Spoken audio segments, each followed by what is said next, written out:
Thank you, Mr. Chair. I move that to amend House File 1184 with the delete A130400 amendment. Delete everything.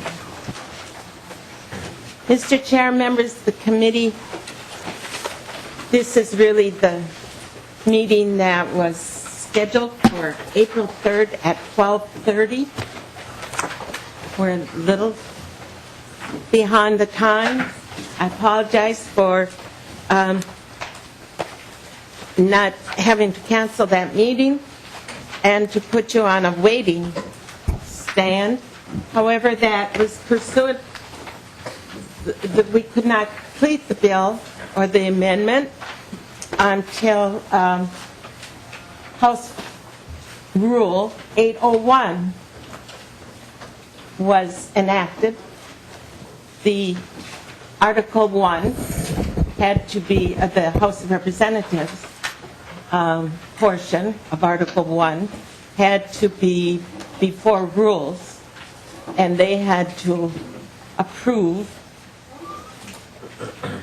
the House of Representatives proposed appropriations. And it had to come to this committee from that committee. And so just the enrollment of that action then and everything else, we did not get the bill until I delivered the first receivers, first bills to Representative Detmer at about 20 minutes to 3. And that was the fastest I could. And Representative Detmer received enough bills for his committee people before my committee people got them. And he had the supporting documents. And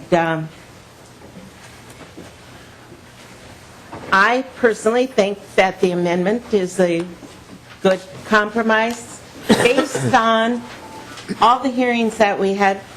We had about 20 hearings. 4 of those included day and evening. We heard over 50 bills. 36 stakeholders shared a little bit about themselves in an effort to build trust. We heard overviews and presentations from over 35 agencies, accounts, and other organizations that deal with our accounts. We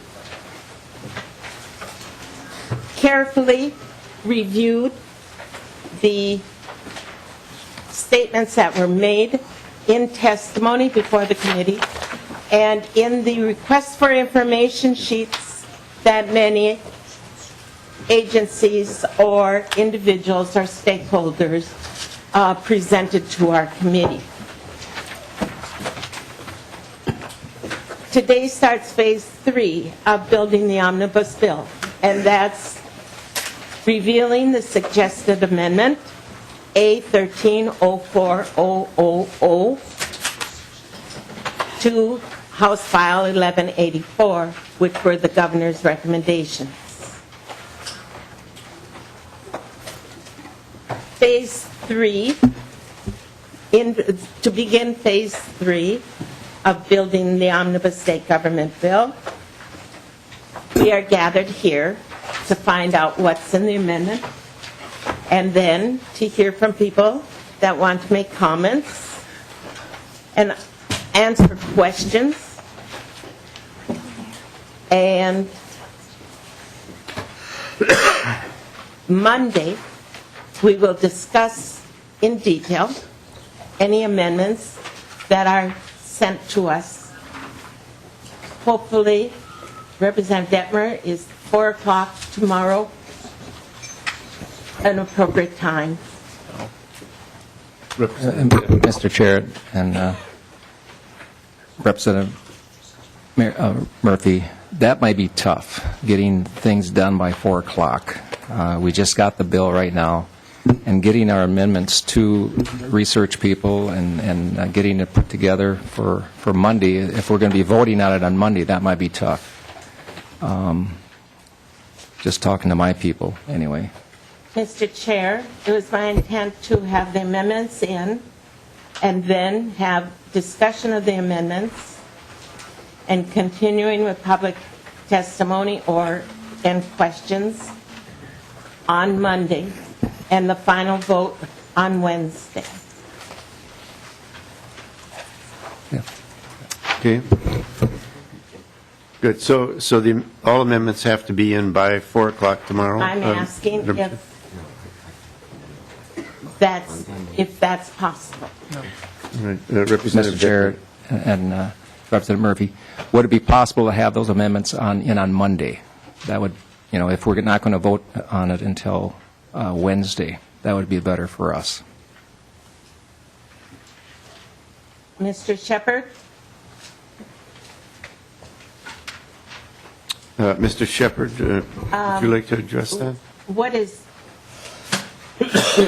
I don't want to put you on the spot, but you would be doing most of the work on the amendments, I assume, and Ms.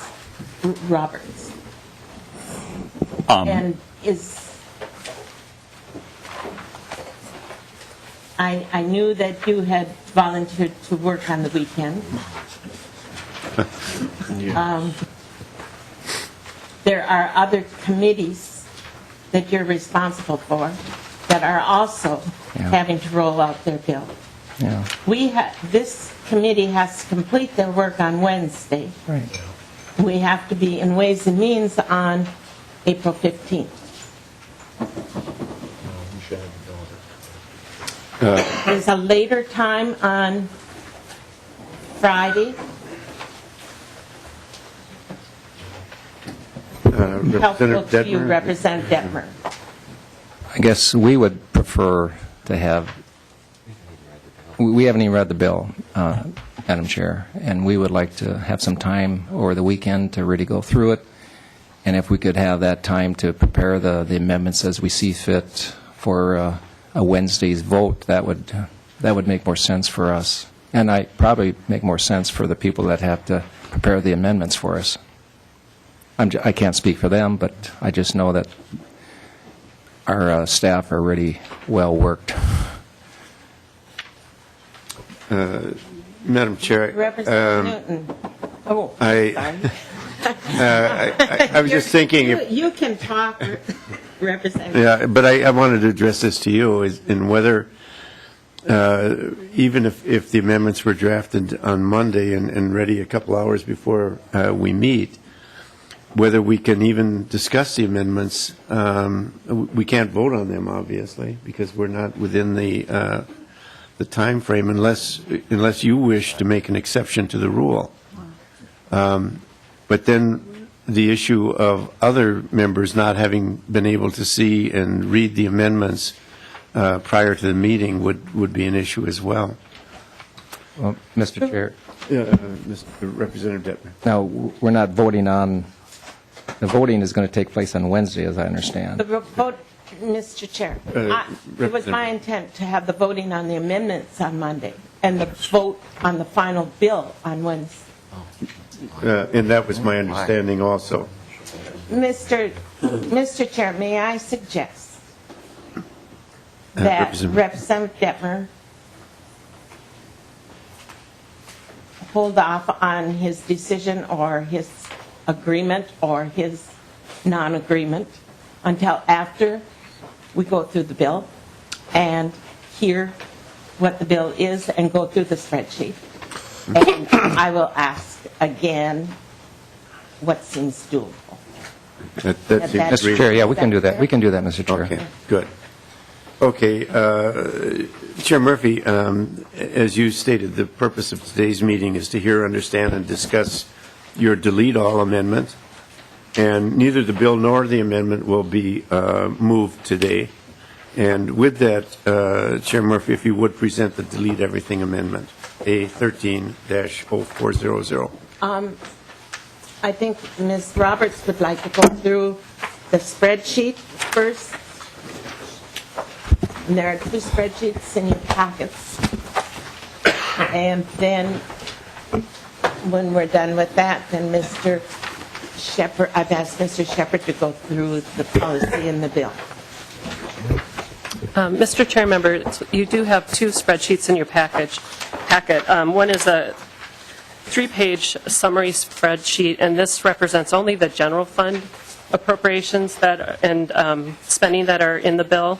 But you can see if you look at the last page at the bottom of the A13DE column, the reconciliation to our target of $921,368,000. But I'm going to be walking through the more detailed spreadsheet that shows the all-fund spending. It also shows the detail by budget activity for each agency. So that's obviously the multi-page one. That's the thicker one? Yes. Okay, thank you. The thicker one. And if I go too fast or too slow, you can interrupt me and let me know.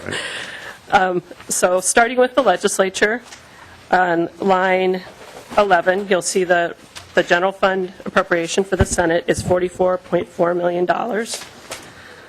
Moving down to the House, on line 21, the appropriation for the biennium is $59.7 million. And then the rest of this page shows the base for the various LCC functions. If you move to page 2, let's see, beginning on line 45, the general fund appropriation for the LCC is $31 million for the biennium. The LCC also has an appropriation of $128,000 per year from the Healthcare Access Fund. So the total appropriation would be $31.3 million for the biennium. And then finally, the total for the legislature overall is $135.4 million for all funds. Moving on to the governor's office, you'll see on line 64, the total general fund is $6.457 million for the biennium. And below that, you'll see a line labeled Special Revenue Fund Statutory. This is a provision that we've had in the bill for several years, covering, I think, Governor Plenty and I believe also Governor Ventura to specify how much could be spent out of other agencies' budgets for the government relations people within the Office of the Governor. Moving on to the state auditor, I'm not going to go through every line here, but if you look on line 73, the negative $12 million represents the largest part of moving the Office of the State Auditor off of a general fund appropriation onto an enterprise fund. So you'll see reductions in that office's general fund appropriation in this section of the spreadsheet, and then later in the revenue section, there's an offsetting loss of revenue to the general fund. So the change is actually a neutral to the general fund, but it's split up into two parts.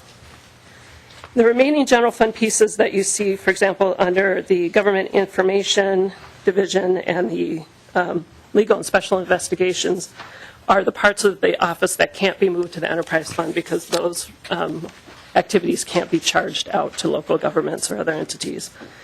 So finally, if you move on to page 3, at the very bottom of page 3, you'll see that the general fund appropriation for the office would be $4.1 million for the biennium. That's compared to a base of $17.2 million. But below on line 122, then you'd see that there would be an appropriation from the enterprise fund of $13.4 million. And that is a statutory appropriation. Moving on to page 4. You'll see the various activities for the Attorney General. And at the very bottom, beginning on line 152, the general fund appropriation for the biennium would be $42.6 million.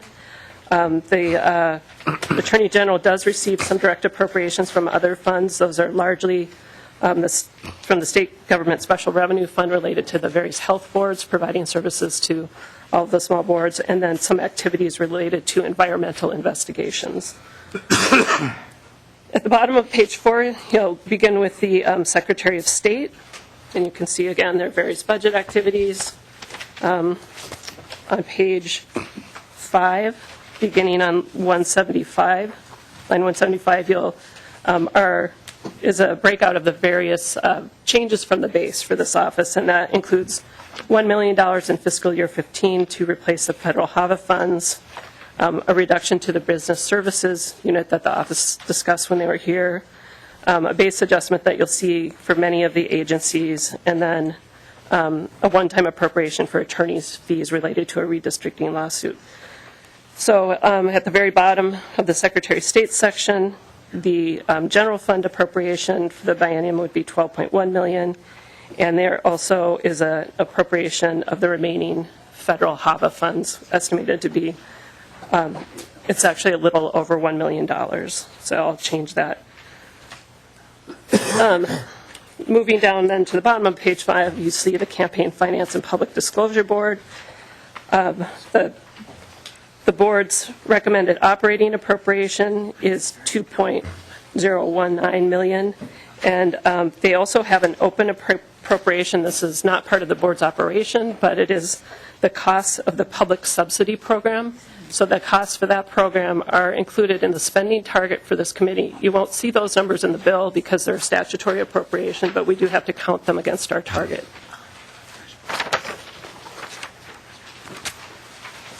Moving on to page 6, at the top is the State Investment Board. Their general fund appropriation is $278,000, and that represents the part of their operations that is directly related to investing the general fund itself. For Department of Administrative Hearings, the largest part of this office is the appropriation from the Workers' Compensation Special Fund, which is $14.5 million for the biennium. They also receive some money from the general fund for the Municipal Boundary Adjustment Unit, and then up at sort of the top of that section, sorry, I'm working backwards on that one, on line 221 and above, you'll see some of the one-time changes related to the data practices hearing costs and campaign violations deficiency. So their total general fund appropriation is $738,000 for the biennium. Moving on to page 7, for the Office of Enterprise Technology. The recommended general fund appropriation is $4.95 million for the biennium. You may remember from their presentation that most of this office's activities are done through the Enterprise Technology Fund. So the general fund actually is a small part of their operation, and they've actually taken a reduction to that part of their office. And then on line 255 is the estimated $4 million for the e-government public-private partnership. We heard this language in the committee before the break, and I believe it was also discussed in the Government Operations Committee. Moving on to Department of Administration, this takes up a lot of pages in the spreadsheet, so I won't go through all of it, but it does. We do have a breakdown of all of the various activities that are in the Department of Administration. I'm going to note some of the change items beginning on line 275. There's an increase to the LEAN program. Moving on to the next page. On line 281, there is a reduction corresponding to the transfer of the EQB to the PCA, and I believe that a bill was introduced today related to that issue to deal with the government operations functions. Moving down to line 306, you'll see an increase of $370,000 for the biennium, and this is for the Small Agency Resource Team, which you may also remember as the SMART program. And then finally at the bottom of the page, on line 319, there's a one-time appropriation of $30,000 for the Nellie Stone Johnson bust in the Capitol. Moving on to page 9. Under Financial Management and Reporting, which is the second program within the department, on line 336, there's an increase of $250,000 for the internal audit function. And so the summary for that program is $3.7 million for the biennium. And then we move into what's known as the fiscal agent program within Department of Administration. It includes public broadcasting and also the in lieu of rent. The total appropriation for in lieu of rent is $16.3 million. That's a direct appropriation to the department to cover the costs of the House and Senate space. We don't pay that directly out of our operating budget. The ceremonial space in the Capitol, the mall, those sorts of things. Moving on to page 10, you'll see the public broadcasting breakdown. First is public television. There's a total appropriation of $4 million for the biennium, and this includes the funding increases that were in House File 1421, which was Representative Purcell's bill. For public radio, there are the two different entities that are funded. First is the AMPers, the public educational radio stations, and their total funding is just a little over $1 million. Sorry, that's on line 383, and that is an increase over the base. And then on line, I need to get my glasses, starting to lose it, 389. The total appropriation for Minnesota Public Radio is $620,000, and that also includes an increase for Minnesota Public Radio. So the total for public broadcasting, radio, and television together is $5.64 million for the biennium. Moving on to the next page, page 11, the grand totals for the Department of Administration direct appropriation is $41 million from the general fund. For the CAP board, their recommended appropriation is, $658,000 for the biennium. And the next large agency is Minnesota Management and Budget. They have one general fund program, the statewide services program, and beginning on line 428, you can see some of the change items that have been funded in part through this bill, including the Budget System Development and Results Management Initiative. Moving on to the next page.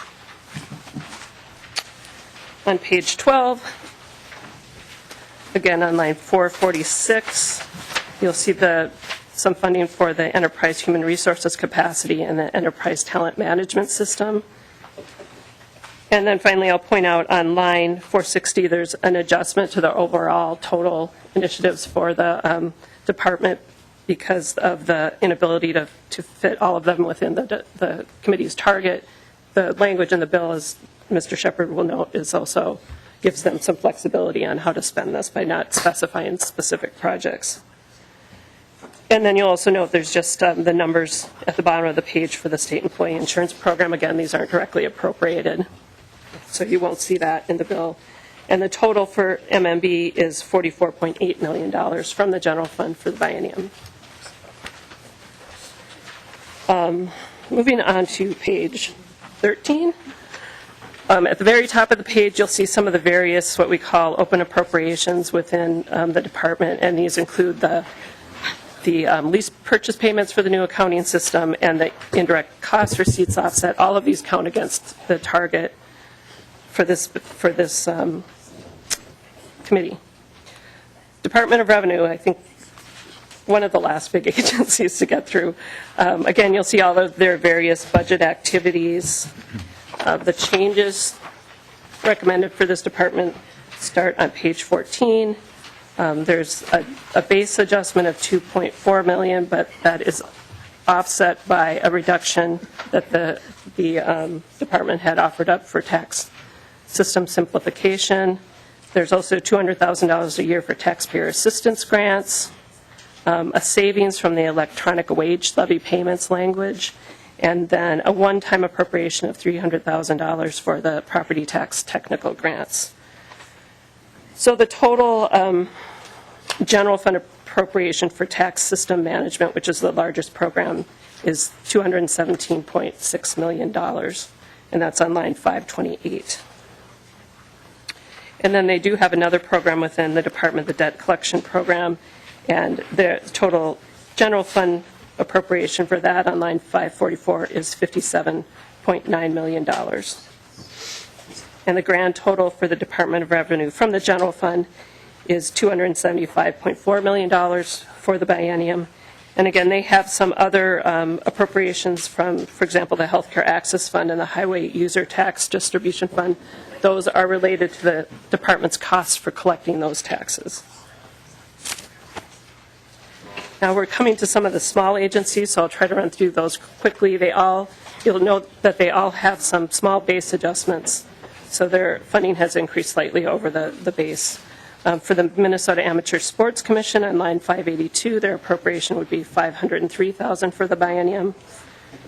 For the Black Minnesotans Council on line 591, $591,000 for the biennium. For the Chicano Latino Affairs Council on line 600, $557,000 for the biennium. And then on line 609, for the Asian Pacific Minnesotans, $514,000 for the biennium. And finally, the last of the councils is on the top of page 16, the Indian Affairs Council for $935,000. And those are all general fund appropriations. Coming to the Minnesota Historical Society, their appropriation for their programs and operations is $43.2 million for the biennium, and that includes a $2.4 million increase for including access to historic resources and expanded outreach. Beginning on line 638, you'll see the various fiscal agents that are funded through the Historical Society, and there is one change here. It's on line 645, which is an $80,000 increase to the Minnesota Military Museum. That was House File 1024. And the total for the fiscal agents is $628,000 for the biennium. So moving on to page 17, the total direct appropriation for the Historical Society is $43.8 million. We also count against the target $8.5 million for the Historic Structures Grants Program. This was a program, I believe, that was initially authorized by the Tax Committee, but is counted in this committee's target now. For the Minnesota Arts Board, on page 17, the only change for the Arts Board is a small base adjustment on 672. So the total general fund spending for the Arts Board is on page 18, just a little over $15 million for the biennium. For the Humanities Center, on line 710, you'll see $502,000 total general fund appropriation for the biennium. And then directly below that, I'm showing the Public Facilities Authority. This does not receive a general fund appropriation from this committee, but we did want to remind the committee that the PFA is under the jurisdiction of the committee. So I'm showing the operating expenses that I pulled out of the budget system. For the Science Museum of Minnesota, on line 728, the total appropriation is $2.2 million from the general fund. And then at the bottom of this page, you'll see a change item to the contingent account on line 766. The base for this program was $500,000.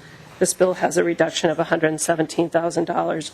The contingent accounts are sort of money that is set aside for small emergencies, not natural disasters or that sort of things, but sometimes there are small things that a small agency can't handle, and the spending from this account does vary a lot from biennium to biennium depending on whether there's a need for it or not.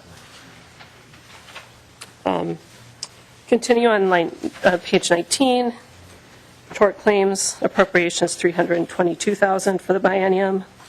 And then on the rest, the next three items on this page are retirement related. The first one is the Minnesota State Retirement System, and in this bill's target, we include $7.86 million for the legislators' retirement and the constitutional officers' retirement. And again, this is for not the current legislators' retirement, but for the pre-1997 program. Yes. Under the Public Employees Retirement Association, you'll see the aid that was agreed to and put into law for the Minneapolis Pension Program, Minneapolis Employees Pension Retirement Program.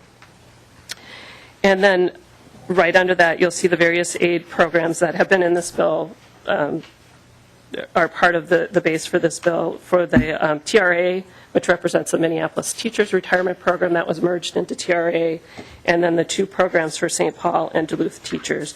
And I should just note, this is not the funding that's being discussed in the pension bill. This is base funding that is carried in this bill each year. Directly under that, you'll see the telecommunication Minnesota Fund, and these two appropriations are usually carried in the Commerce bill, but this bill was referred to the state government bill, and I think because the two offices that receive funding from this fund are actually under the jurisdiction of this committee, so we have included that appropriation in this bill at this time. And finally, we're getting close to the end with the Department of Military Affairs. You'll see the breakdown for their maintenance training facilities starting on page 19. And the only change for Department of Military Affairs is on line 825. It's a $149,000 change. So the total for the maintenance training facilities is $13.5 million for the biennium. They also have their general support appropriation of $4.7 million. And then the enlistment incentives program is their largest program in terms of funding, and that's $20.7 million for the biennium. So moving on to the next page, the total for the Department of Military Affairs is $38.9 million for the biennium. That's on line 860. The two other small items you'll see below that on line 862, the special revenue account is the support our troops account, and then that's a portion of the existing license plates. And then on the 865, the open general fund is for National Guard that are called to emergency service for the state. For example, when they respond to floods or look for missing people, there's an open appropriation to cover those costs. Finally, moving down to the Department of Veterans Affairs. Their first program is the Veteran Services Program, and you can see at the top of the mid part of the page beginning on line 876, those numbers all represent the base numbers for these various programs broken out so that members could see them. And then again for the Claims and Outreach Office. If you move down to the bottom of the page, you'll see the Veterans Lottery ticket is not included in this bill. And then the change items for the department begin on the next page on line, page 22 at the top of the page. Included, in addition to the base adjustment, is funding for the MAC-B program, an increase of $250,000 per year. The healthcare IT improvement program, the second-year operations for the Southeast Minnesota Veterans Cemetery, $200,000 per year in permanent funding for the Honor Guard funding, the funding of Representative Newton's bill for the County Veteran Service Officers grants.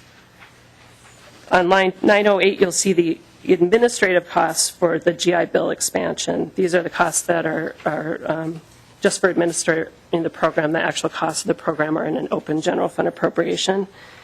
And then finally, the Gold Star program, $200,000 for the biennium to replace the federal funding.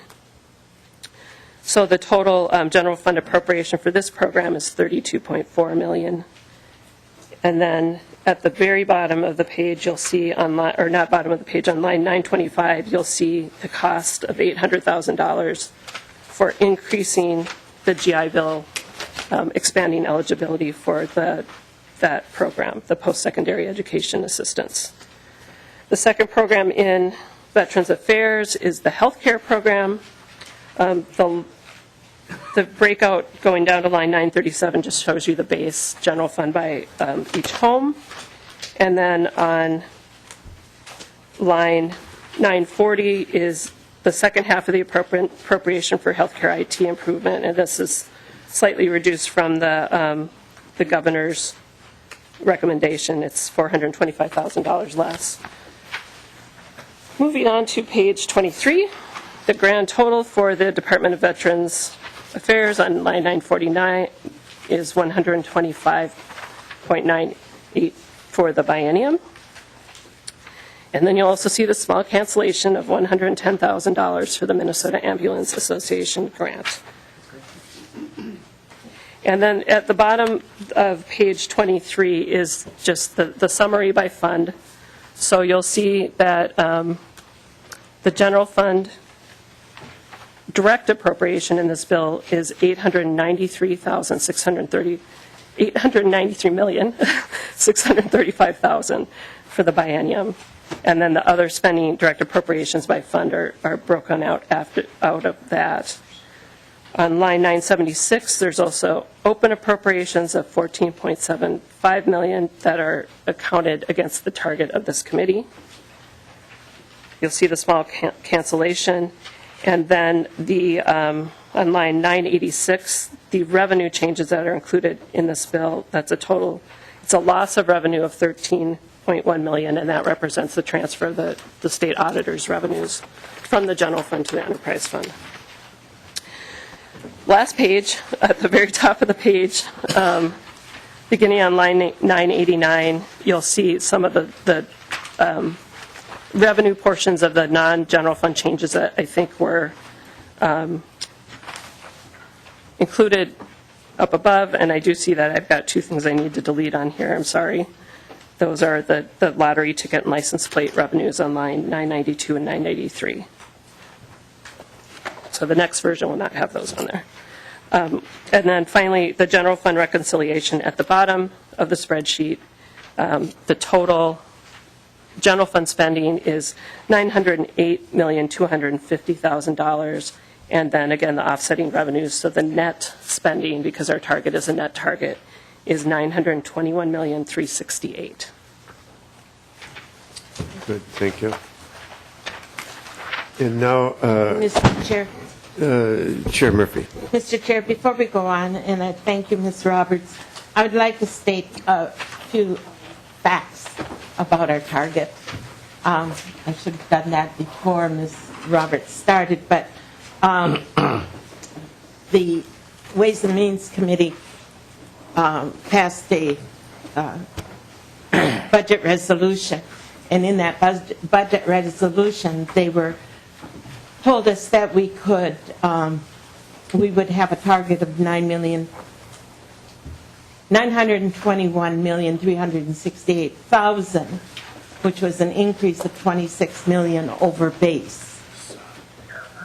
We got a sub-target or an internal veterans target of $9.3 million above the base to $170,004,000 for the Departments of Veterans Affairs and Military Affairs. And we had a tails target for 2016 to 2017 of $927,291,000, which was an increase of $28 million above base.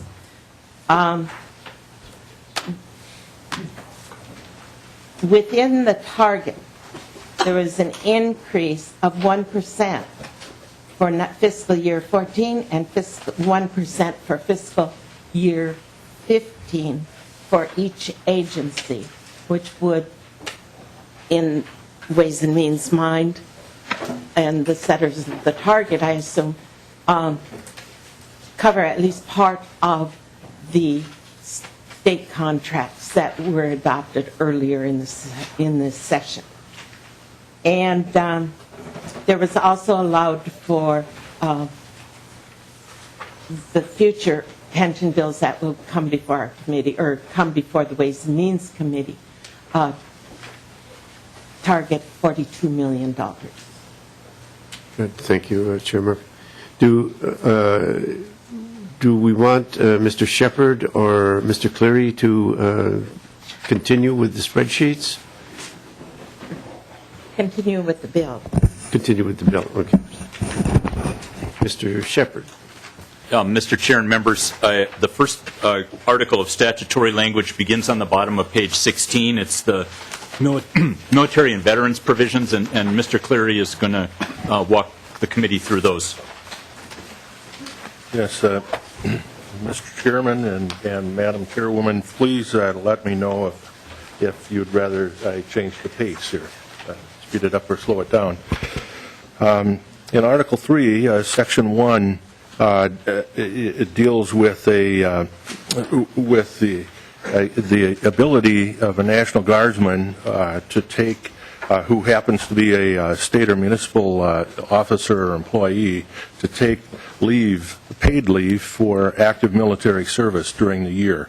And the bill would increase the flexibility to take, for the employee to take it at any time during the year, in any amount during the year, up to the 15-day total. So in other words, an employer would no longer have the ability to restrict them to taking it all at once, all 15 days at one time. This has impact on employees like firemen, for example, who work unusual shifts. Sections 2 to 5, County Veteran Service Officer Grant Program modified. The CVSO program currently provides grants to county veteran service officers on a 3-year rotating basis, with 1/3 of the counties being eligible each year. However, a county becomes ineligible for a grant if it has hired a new county veteran service officer and that service officer does not get certified in a reasonable time, within a 1-year period, I believe it is. This would, and also that ineligibility would continue for another 3-year cycle. So the bill would remove that ineligibility as soon as the person does get certified. And as you probably know or recall, the state of Minnesota has a responsibility for training new CVSOs and certifying them.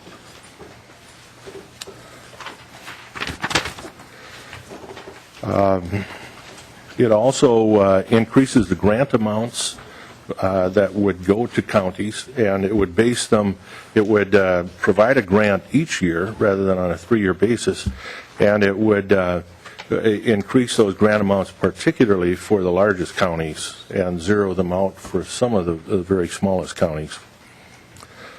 Section 6 to 8 deal with Minnesota GI Bill. The Minnesota GI Bill provides tuition assistance, essentially, and some living expenses for veterans who've used up all other veterans' educational benefits if they still have some time to go before they graduate. And this particular provision makes some small changes to that program. It piggybacks on federal law for a definition of surviving spouse or child, and it also considers the new Veterans Retraining Assistance Program, the federal program, as yet one more subtraction that has to be made before benefits become available. Section 9, evidence of rehabilitation for certain veterans. These are veterans who have committed a youthful indiscretion by breaking a law, like committing a crime, and we're talking about relatively serious crimes here. Crimes that would typically be a barrier to the person's ability to obtain certain public employment or to get state licensure for certain private sector jobs as a felon, for example, or in some cases as a gross misdemeanor. As you know, the court sometimes looks favorably upon such youthful offenders and directs them into the military if the military will have them. And the law, the current rehabilitation law, provides a means for a person to demonstrate rehabilitation, typically by completing probation and parole. This would add one more way by simply getting I shouldn't say simply, but by getting an honorable discharge from the military, the person would be assumed to have sufficient evidence of rehabilitation. And I should point out, the veterans like to say this is not a get-out-of-jail-free card by any type, by any means. Section 10, veteran-owned small business contracts. The current law provides a bid preference on state contracts for goods and services to small businesses that are more than half veteran-owned. And it's a discretionary program. Most agencies are not required to do it, but they are typically happy to provide that bid preference. Last year, the legislature authorized counties to create similar programs, bid preference programs for county goods and services.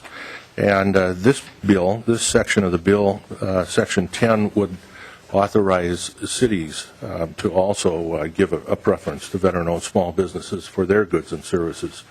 So for a township, for example, that would typically be like mowing roadsides out in the township. Under the program, a veteran business that bids $106, for example, would be considered equal to a non-veteran business that bids $100. Section 11 it deals with eligibility for the peace officer reciprocity exam.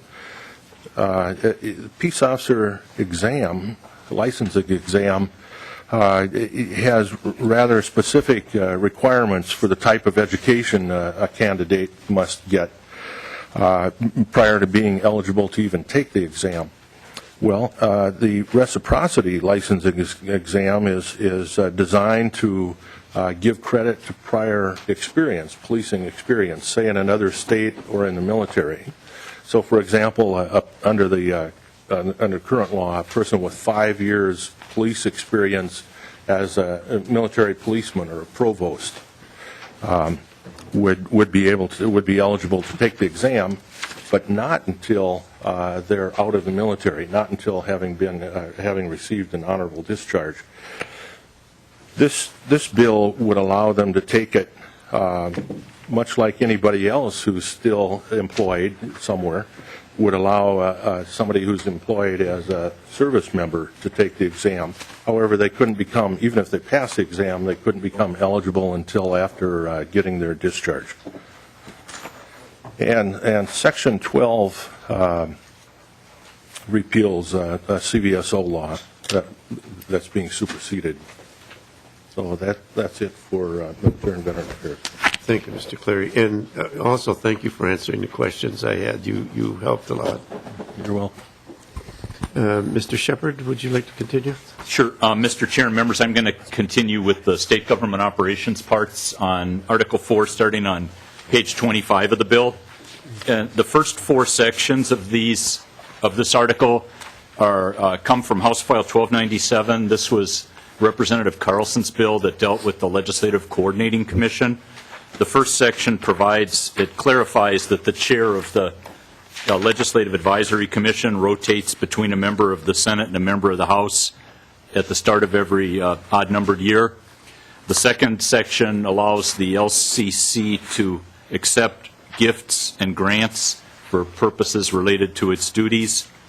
The sections 3 and 4 relate to the Legislative Commission on Pensions and Retirement, and basically provide that the policies that commission has dealing with expense reimbursements are going to be the same as other legislative commissions, and it strikes a requirement that the commission then report to the legislature on its expenses. Section 5 is a different topic. This is from House File 1197, Representative Beard's bill dealing with the legislative auditor, and this strikes the requirement that the auditor audit the financial statements every year of the state of Minnesota. It strikes some obsolete references to some groups that don't exist anymore, and it provides that the auditor would audit as resources permit the financial statements of the state. Section 6 is from the same bill. This provides that as resources permit, the legislative auditor should do data security audits. Section 7 is from the same bill, House File 1197, providing that the chief executive officers of an organization subject to audit is required to notify the legislative auditor if they have information indicating that public money has been spent improperly, or that, I think this was added in this committee, that data classified as not public would be accessed unlawfully. Section 8 starts a different topic. Sections 8 and 9 relate to the Office of the Secretary of State. These are from House File 576, Representative Bernardi's bill. Section 8 allows the Secretary of State to accept funds from local government units for technology projects for the state's election system, and also to accept federal funds. It provides that if the federal funds are not required, don't require the state to maintain its effort, that the funds don't have to go through the process for review of federal funds. If the Secretary of State accepts the federal funds and the terms of the grant do require the state to maintain its effort, then they would have to go through the full review process in current law. Then there's a reporting requirement on this section. Section 9 is similar, but with respect to the address confidentiality program operated by the Secretary of State. It allows the Secretary to accept funds and requires a report.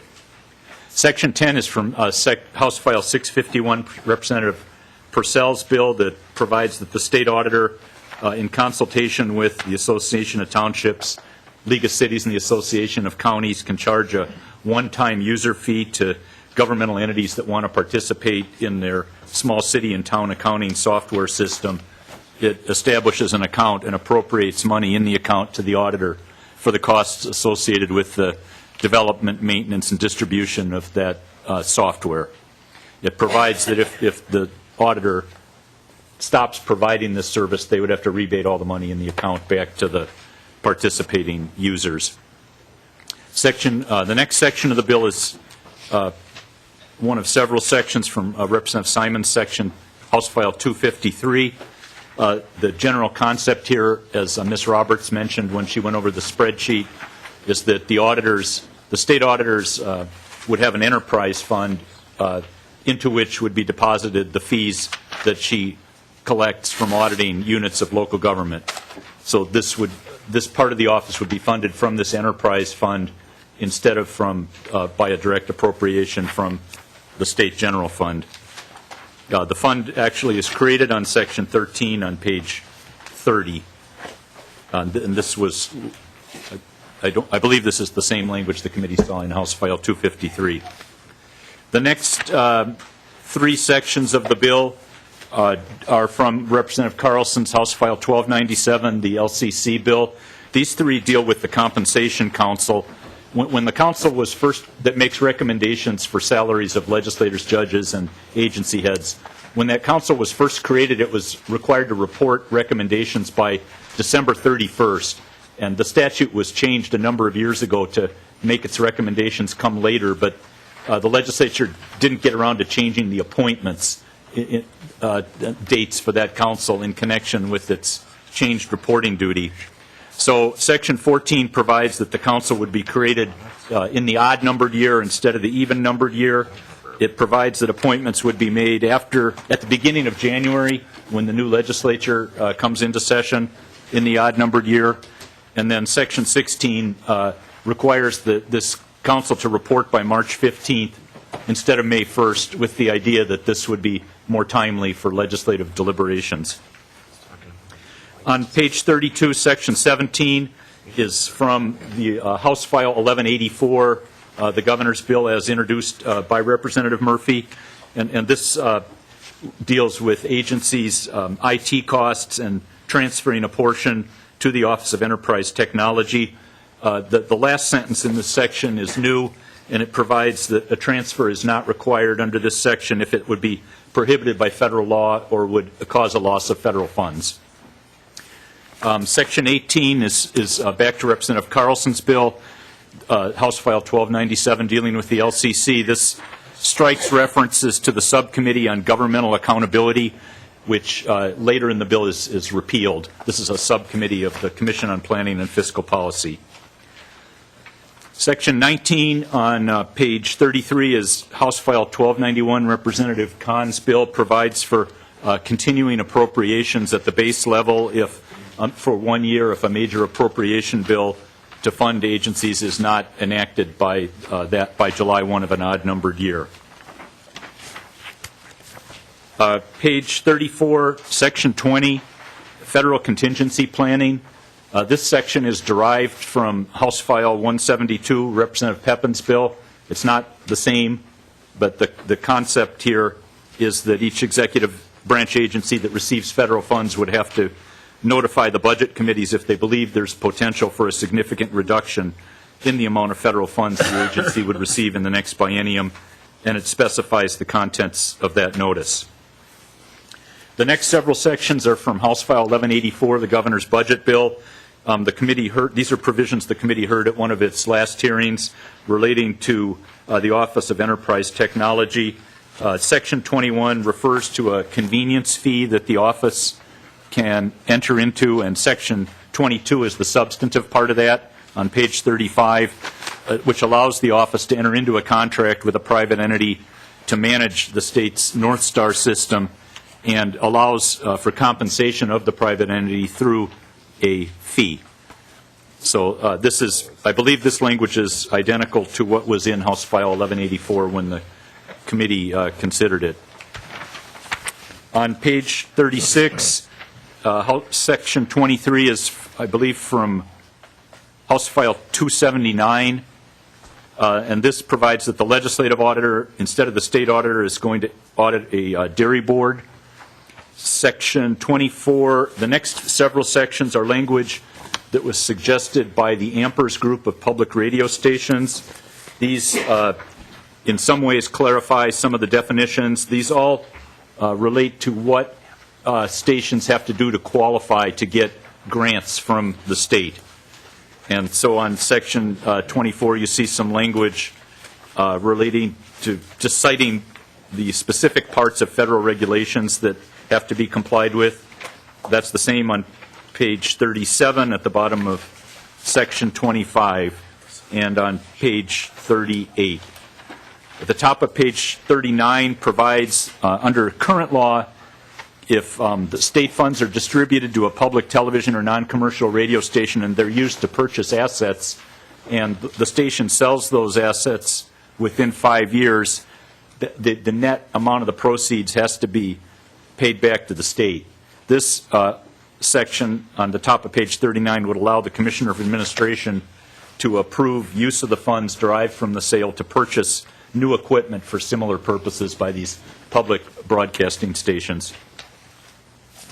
Section 39 or Section 27 on page 39 is I believe the last section from Representative Carlson's bill.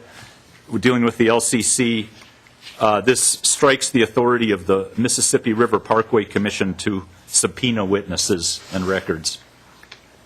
Page 39, Section 28 is from House File 279, Representative Simon's bill, I believe. This transfers from the state auditor to the legislative auditor the duty to audit Job Z programs and requires that all parties to these agreements would have to provide the legislative auditor with all documents that he needs to accomplish his audits. Section 29 and continuing on to the top of page 40 is from House File 253 dealing with the State Auditor Enterprise Fund. This is just a change in cross-reference back to the section creating the Enterprise Fund. Section 30 relates to a section earlier dealing with the rotation of chairs of the Legislative Advisory Commission and provides that the Senate would chair in the current year. The repealers are Section 3.304 subdivisions 1 and 5, which currently creates an Office of Legislative Research, which there is none. And it also provides that LCC expenses are to be split and paid for evenly between the House and the Senate, which is not the way things are funded. The LCC is funded, as Mr. Roberts pointed out earlier, by a direct appropriation. Section 3.885, Subdivision 10, is a repealer of the Subcommittee on Governmental Accountability. And Section 6.58 is a repealer of the law that says that the general fund is to be used to pay expenses of the examinations conducted by the state auditor. This repeal is connected to the creation of the enterprise fund earlier in the article. Mr. Chair, the next article is some things from the Department of Revenue that you may recall that Matt Mossman from the department explained these when the committee was, during one of its last hearings when the committee was discussing House File 1184. There are a couple, I'll describe these just categorically. Sections 1, 9, and 10 transfer the duty to administer the 50-cent surcharge on auto insurance from the Department of Public Safety to the Department of Revenue. It's not a new surcharge. It's 50 cents on an automobile policy every 6 months. It's taking the existing law and just transferring who administers it, because the Department of Revenue felt it could do this more efficiently than the Department of Public Safety. Most of the remainder of the sections in this article deal with electronic filing of information by taxpayers to the Department of Revenue. Under the current law, various types of taxpayers, if you have more than $10,000 in 1 year, then you have to file electronically the next year. This changes it, so once you hit the $10,000 threshold, you have to file electronically every year from then on. And this was something that the department felt would increase their efficiency. The repealers at the end of this article in Section 13 are there's a repealer of Section 168A.40, which is the auto theft prevention surcharge codified in the laws governing the Department of Public Safety. Sections 9 and 10 of this article repeat the same language, but codified in the laws governing the Department of Revenue. And the last repealer on page 49 is Section 270C.145. This is a lease purchase appropriation for integrated tax software, and it's repealed here because the payments have been completed already. And Article 6 at the end of the bill is titled Conforming Amendments. The first one deals with the technology lease purchase appropriation and strikes a cross-reference to a section that I just talked about that was repealed. And Section 2 relates to the transfer of duties from public safety to revenue for that 50-cent auto surcharge. Section 7 I will describe conceptually. It repeals the Minnesota Sunset Act totally. The repeal is in Section 7, and the rest of this section, the sections 1 to 5 of this article, strike cross-references to the Sunset Act and other parts of statute. Mr. Chair, that concludes the walkthrough of the statutory language. Thank you, Mr. Shepard. So at this point, I think we'll open up for questions from the committee of Chair Murphy and the staff, if anyone has any questions. Mr. Chairman? Yes. I remember the chairman speaking to the fact that we had numerous bills, 40-some bills, I think, that came before the committee, and that we gave them plenty of time for a hearing. I don't believe, though, that I can remember that we had a hearing on the elimination of the Sunset Commission. And, I had some heartburn about the fact that here it is in an omnibus bill, and we didn't have, an opportunity to have a thorough discussion, including taking testimony from various groups who might have some desire to have that still left in. Chair Murphy. Mr. Chair, we heard over 50 bills, and the repeal of the Sunset Commission was not in that. It was a financial decision for the LCC. In our target, we didn't get any spending money. We didn't get any money to increase appropriations that we would like to. In the next session, or this year, the Sunset Commission has the responsibility, according to law, to review the 4 councils, which they just reviewed last year, and made recommendations for some changes, but not for elimination. And now they have to, again, review those 4 councils. When they just completed that, they also have to review the largest departments, the Department of Health, the Department of Human Services, the Department of Human Rights is smaller, the Department of Education. It's my understanding, the work of the commission has been done with the volunteer help from House research and Senate research. And there was no additional money funded or passed on to us for LCC improvements or hiring of staff at the level that they would need. Now, Mr. Hubinger did testify about the needs of the LCC, and as did the reviser, as did several other people when Controller Reinholz came before us and Mr. Hubinger came before us on that night where we were finishing up. But they told us that the problems that they're having with keeping staff and operating efficiently and cooperatively with all the departments, with many fewer employees than we had 10 years ago or 12 years ago. When the Sunset Commission was imposed or voted on and supported, there was a vision.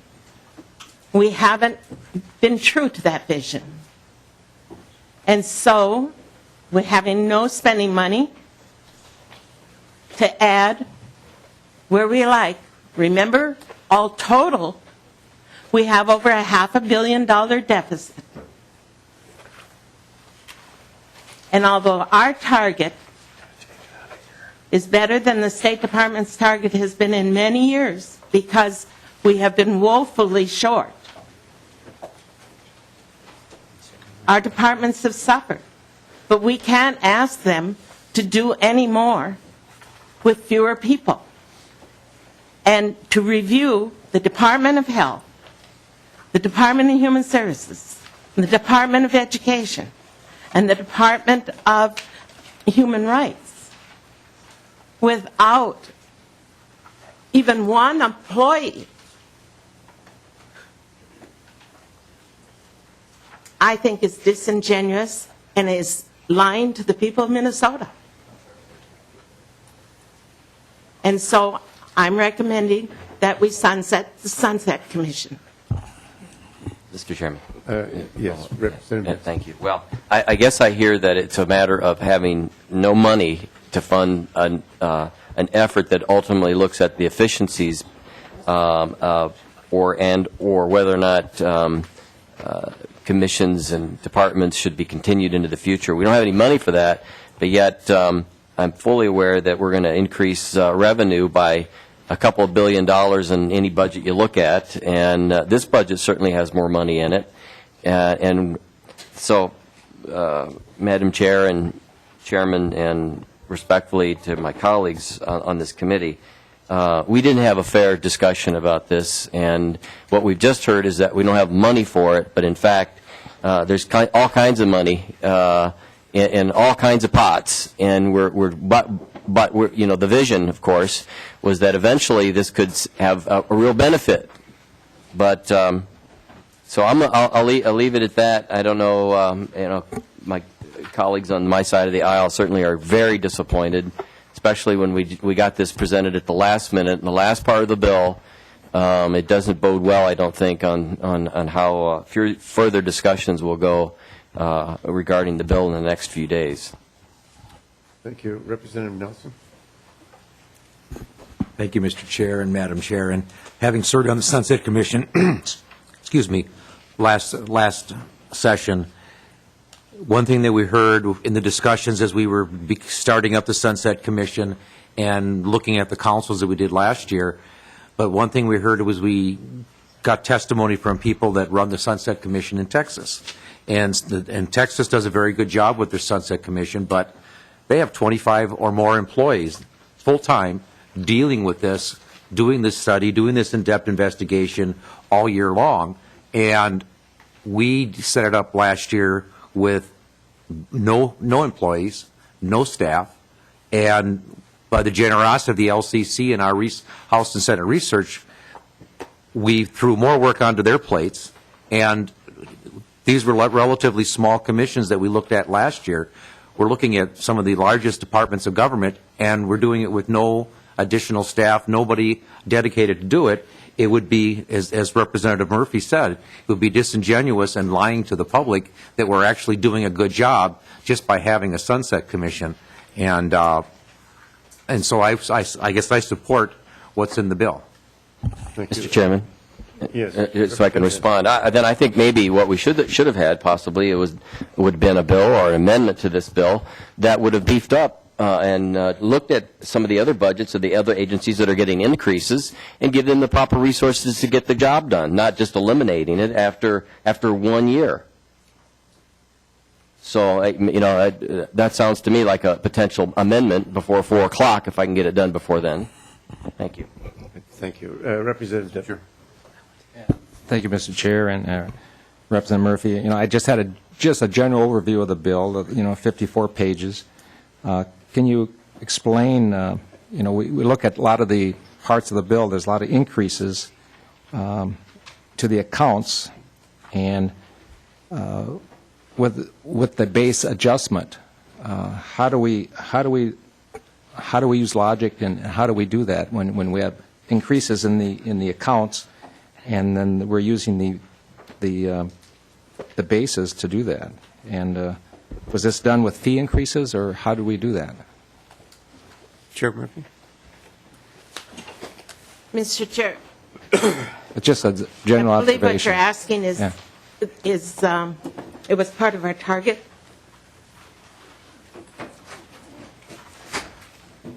Well, we had, Representative Deppner. Mr. Chair, Representative Murphy, we had increases across the board in the budget.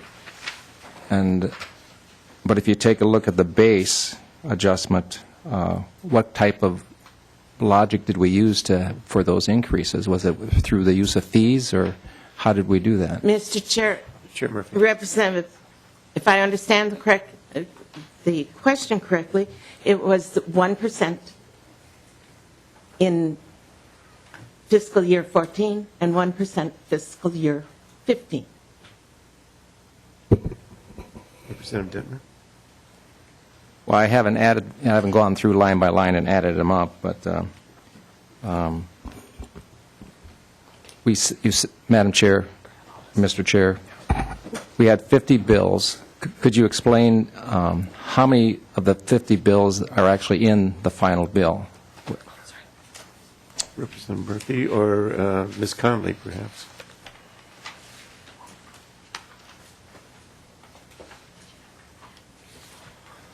And if I might, Representative Deppner, I think a lot of our military bills have gone separately because they went to finance, so Or taxes? their taxes, yeah. Yeah. But Ms. Conley, do you have a number? Mr. Chair, Chair Murphy. if the line of questioning that Representative Benson started, when I opened my remarks, I said that one of the reasons that we did not have the bill completed was because of Article 1. And that was the bill for the House of Representatives that had to go through the Rules Committee. And the Rules Committee commenced today at 11:30 and passed the adoption of the House resolution, or the House appropriation at 5 after 12 or whatever time it took. But the LCC and the Senate are also part of Article 1. And so the minority did not get the numbers, I said that, until 2:45, probably when I delivered the spreadsheets and so forth. And that's when I, too, received the total on appropriation, or Article 1, which is the appropriations for the LCC, the House of Representatives, and the Senate. Thank you, Chair Murphy. Do you have any follow-up questions, Representative Deppner? Mr. Chair, no, I guess we're waiting on the number of bills. Yes, and while Ms. Howes is getting that, I think Representative Leidiger had a question. Well, thank you. I just want to start with and ask for a clarification on that 1%. Are you saying that's a 1% above baseline that we're spending here? Representative Murphy. 1% addition for the coverage of the contract. Maybe Ms. Roberts can say it in a different way. It's more understandable. Ms. Roberts. Mr. Chair, members, the 1% represents a 1% calculation of the fiscal year 14 and 15 general fund base for compensation expenses only. So it's not the total base, operating base for an agency. It's only related to compensation costs. And we did receive these numbers from the Department of Management and Budget, and then had a calculation that we used for each agency. Okay. Representative Leidiger. Thank you. Does that explain the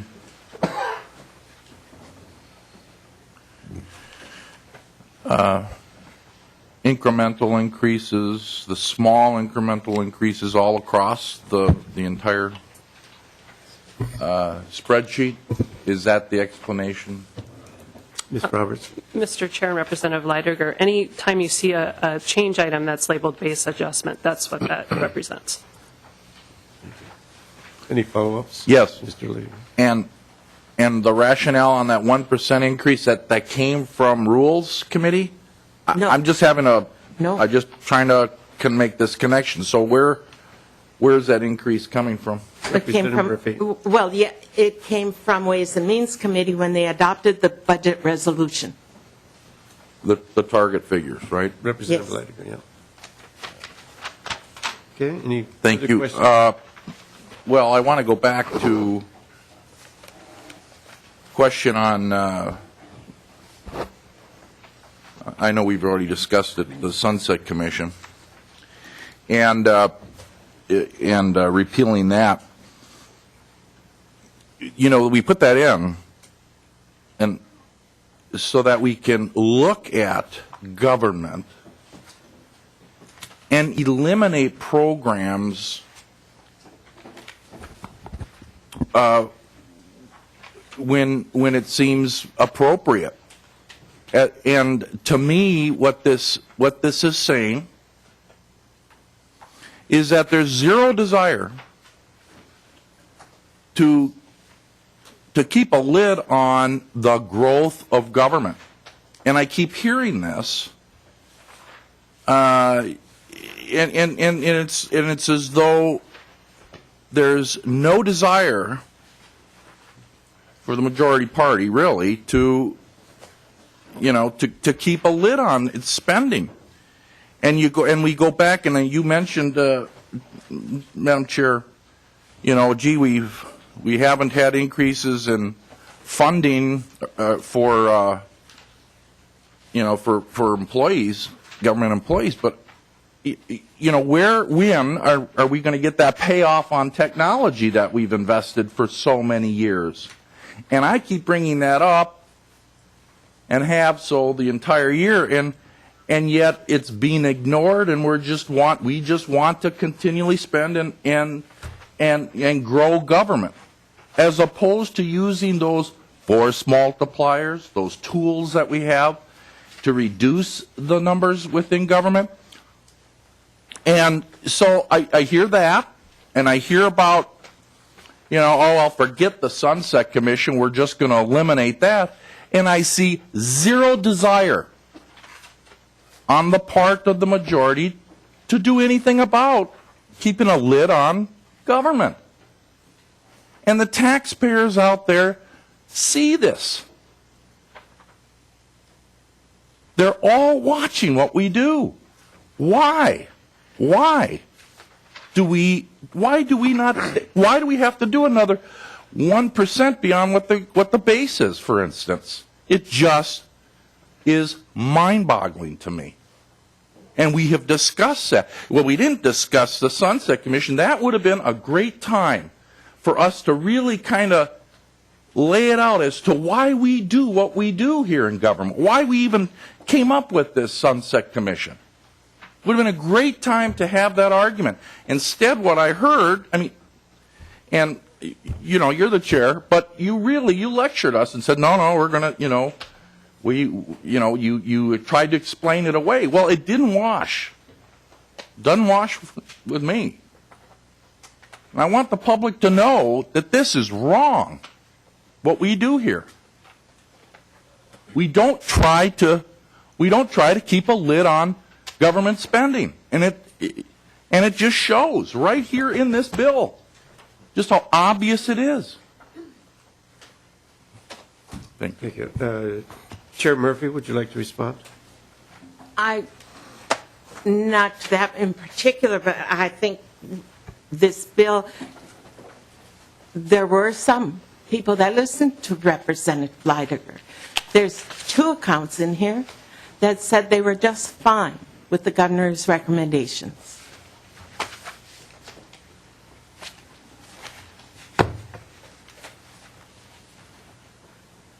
So somebody's listening.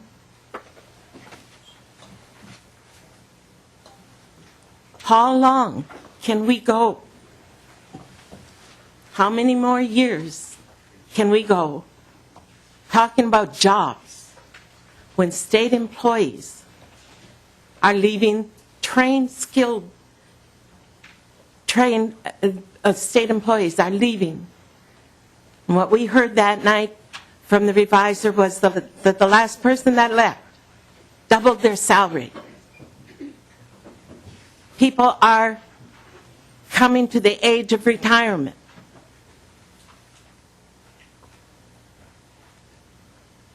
We haven't changed their wages for 5 years. How long can we go without changing the circumstances under which they're working? Employees are doing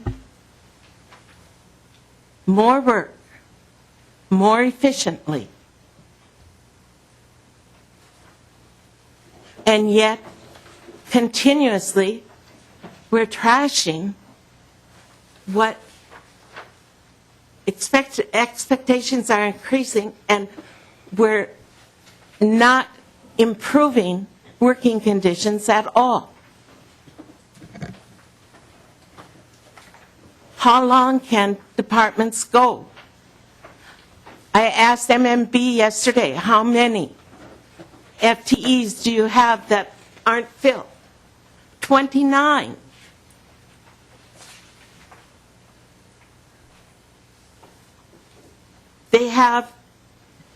We have greater expectations for them to work in cooperation with the other departments and get more things under their umbrella.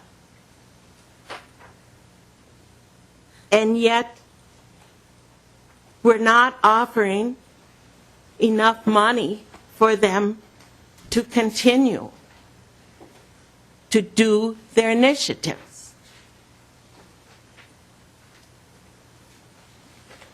I don't have all the answers. This is my first experience with state government finance, chairing it. I didn't have any input when I was on state government finance 2 years previously, because the minority was closed out completely, except for the speeches that they made in committee on those days.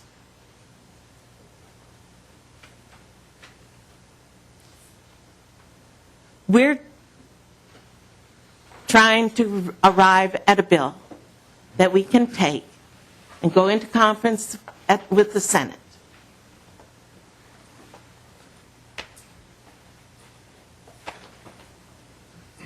If we can't do that, then your goals and input are viewed as block. We can't go into conversation then with the other body. That's not good government.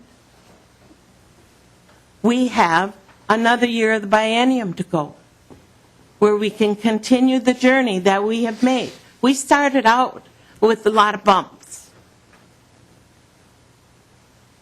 My gosh, the first time there was the roll call asked, I was shocked. I thought, oh my gosh.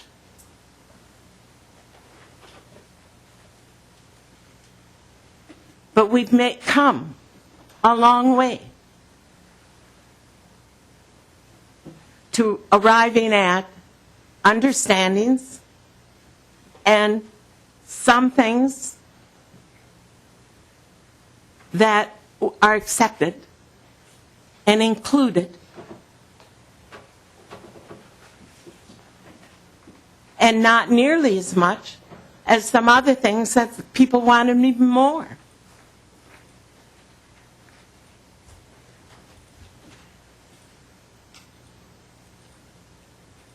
Working together. I'm sorry there wasn't more time. I asked Representative Detmer when I asked, and he said no, he needed more time. I said, let's think about it then. There are ways that we can get done.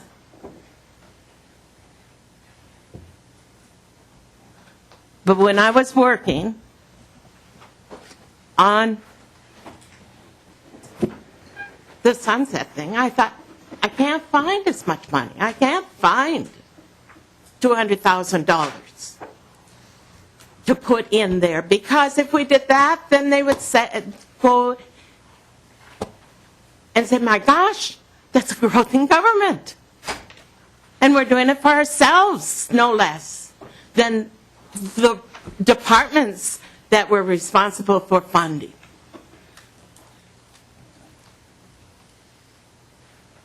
Maybe you will come up with a solution. Maybe if we set 9 o'clock on Monday, there will be an amendment that comes with a solution.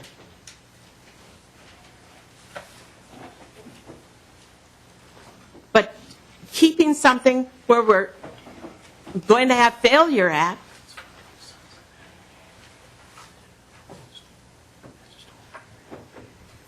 I think is untruthful.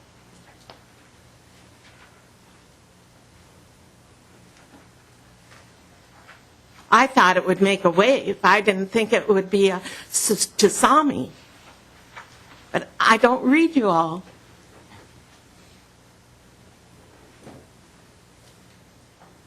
Completely. All the time. But I am willing to work with you all the time. And I've offered that over and over. And I know we didn't have enough time to talk about all the bills. And I know we didn't talk about this one. I'm on the list.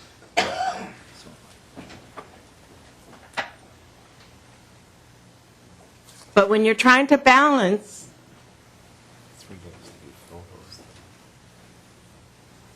30 accounts Yeah, she's. and come up even, something gives. And this was in the time that I had available, this was the best I could do. This bill can become better, but your better and my better aren't always the same. But that's not meaning that I'm wrong or that you're wrong. We can do this, and we can do this by Wednesday.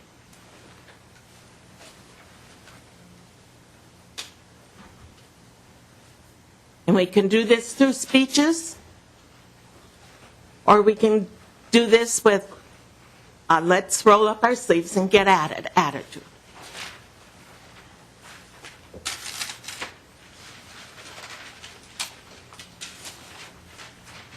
Or have roll calls and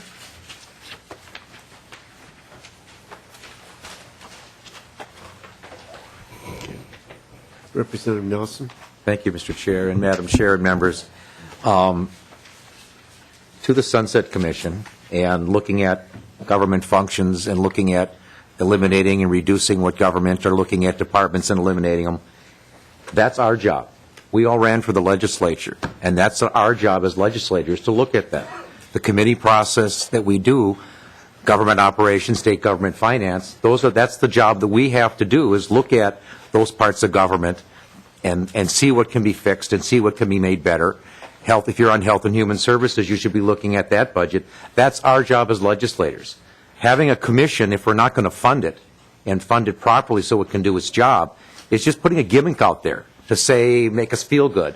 And we got something here to make us feel good that's looking over government, and we can fool the public about that. But if it's not funded properly, that it can do its job. And that was one thing we heard from the people who testified from Texas, who have a very good Sunset Commission, and I wish ours was set up that way with 25-plus employees and a budget so they can do the investigation and looking into departments like they have to. And then I'd stand and I'd be fighting against getting rid of it also. But if we're going to do it with no money, which we did last year, and we're going to have to do this year if we don't eliminate it, is just fooling the public and fooling ourselves. And we can do that job ourselves. I mean, that's what we all ran for. That's what we all are here in the legislature to do, to make government efficient. And to rely on something else to do our job is obfuscating our responsibility. So with that, I'll be quiet. Good, thank you. And Sure. Representative Leidinger, if you'd like to respond. Thank you, I appreciate it. You know, building this bill, building government, kind of like building a house, and you were trying to shape this up. Well, the Sunset Commission is like a saw, and what you're doing is it's as though you're giving up your saw. So no longer are you going to cut anything. That's what that Sunset Commission was all about. And why we're not funding that, I don't know why. But the Sunset Commission was also, if you recall, kind of going forward hand in hand with the baseline budgeting that we tried to get passed, and that was vetoed by the governor. Both of those were tools to get government under control. Baseline budgeting, so we could basically build our budgets from scratch, get rid of the things that we don't need to do, and then have that additional the Sunset Commission that would review government and eliminate programs that we didn't need to. And people got to realize that both of those are now going away. We got one passed, but now, the baseline budgeting, we never got through the governor.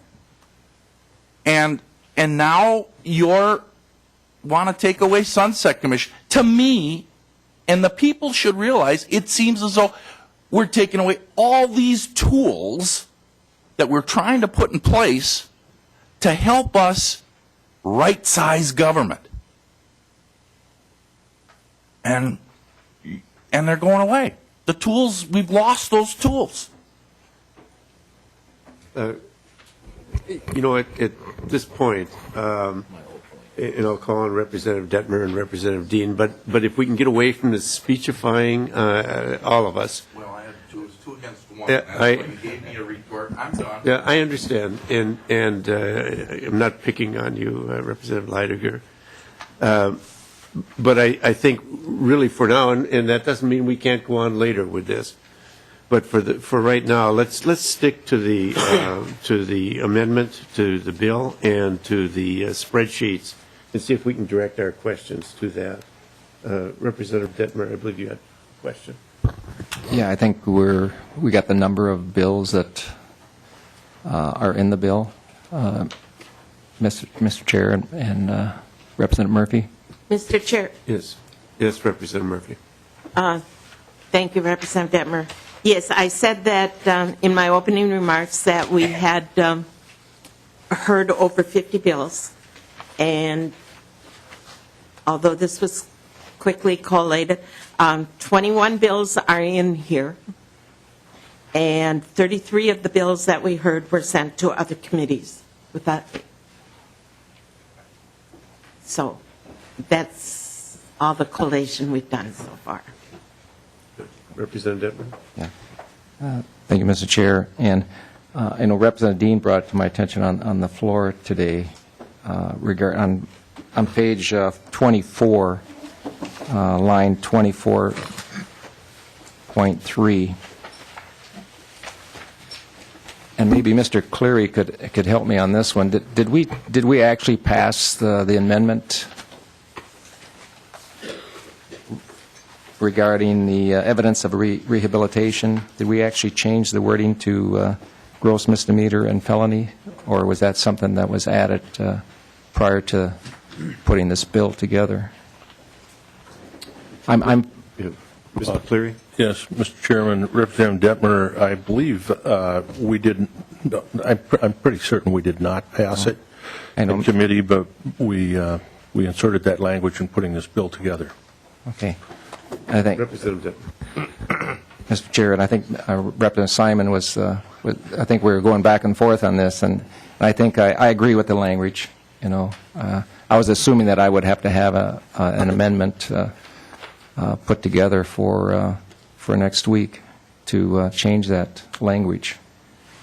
What's the policy there? Do we have to still put an amendment or just leave it the way it is, Mr. Chair?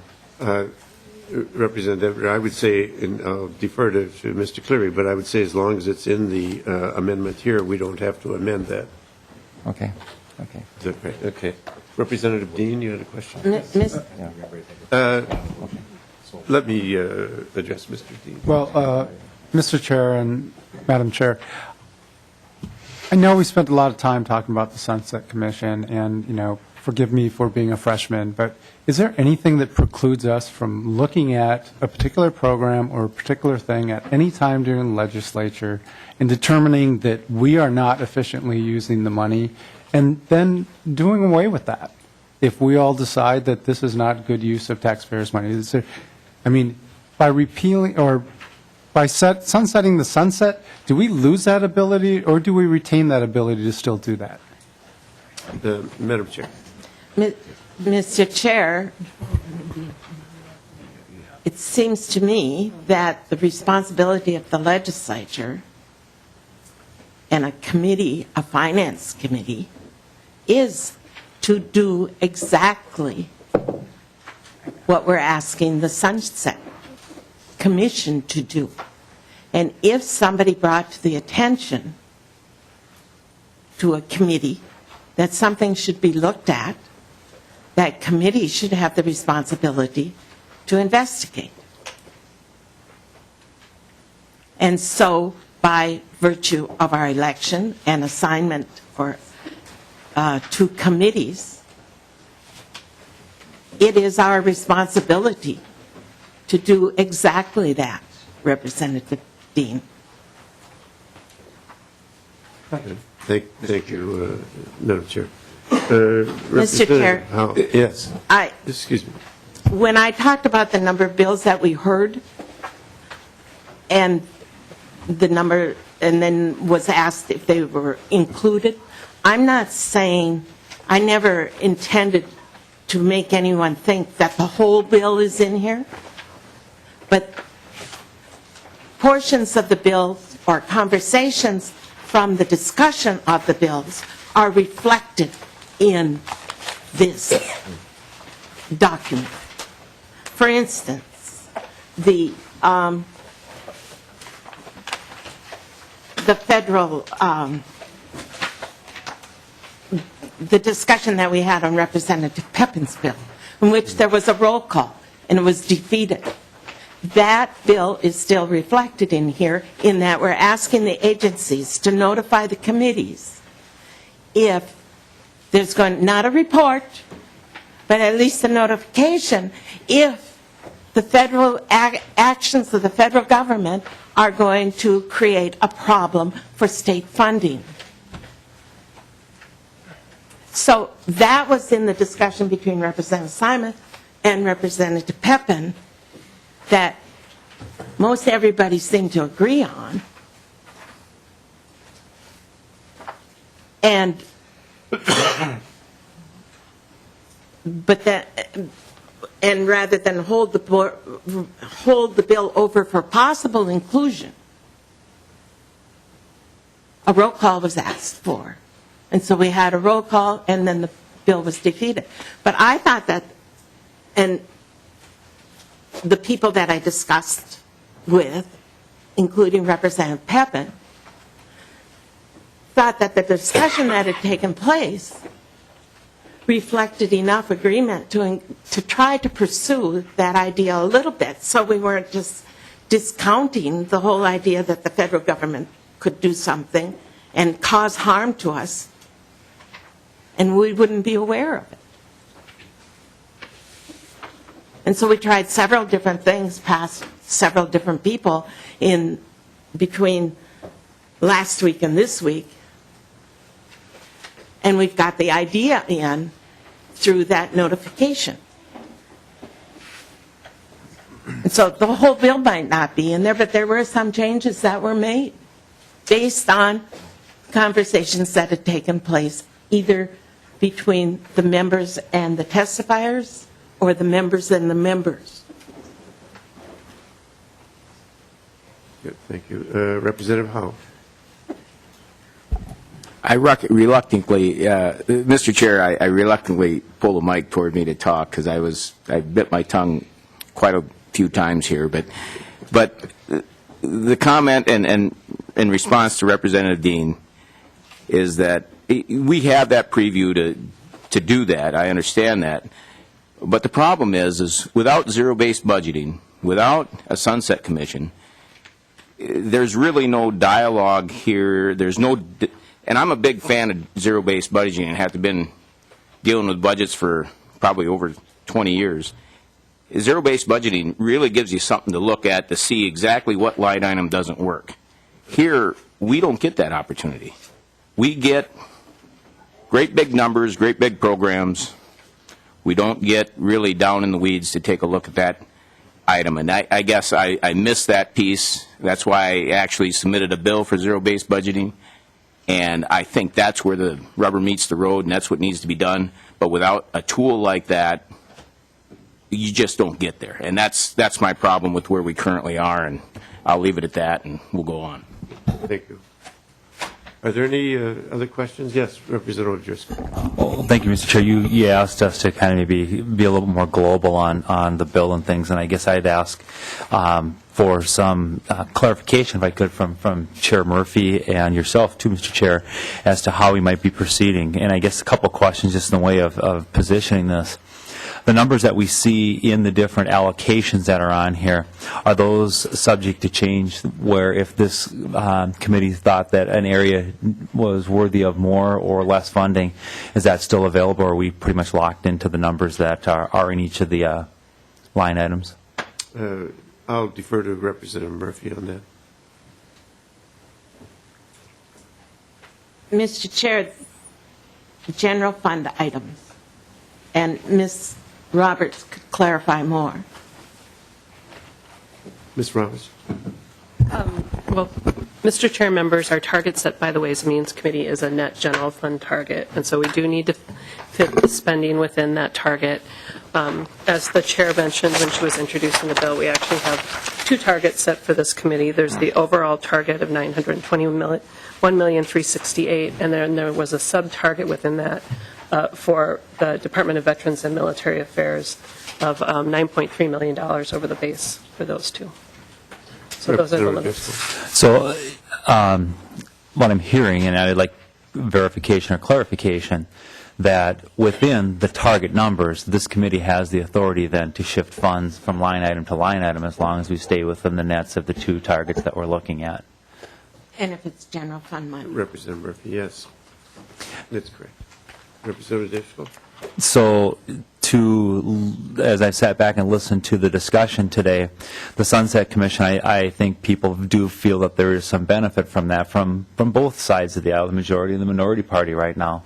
Is it possible that we could modify the schedule for the Sunset Commission and find some funds within this to do some things? And the reason I ask that question is my experience in local government. We rely heavily on our commissions and our staff to bring the decision makers information that they themselves are unable to with time or are otherwise qualified to be able to go in and to look at those things on a regular basis.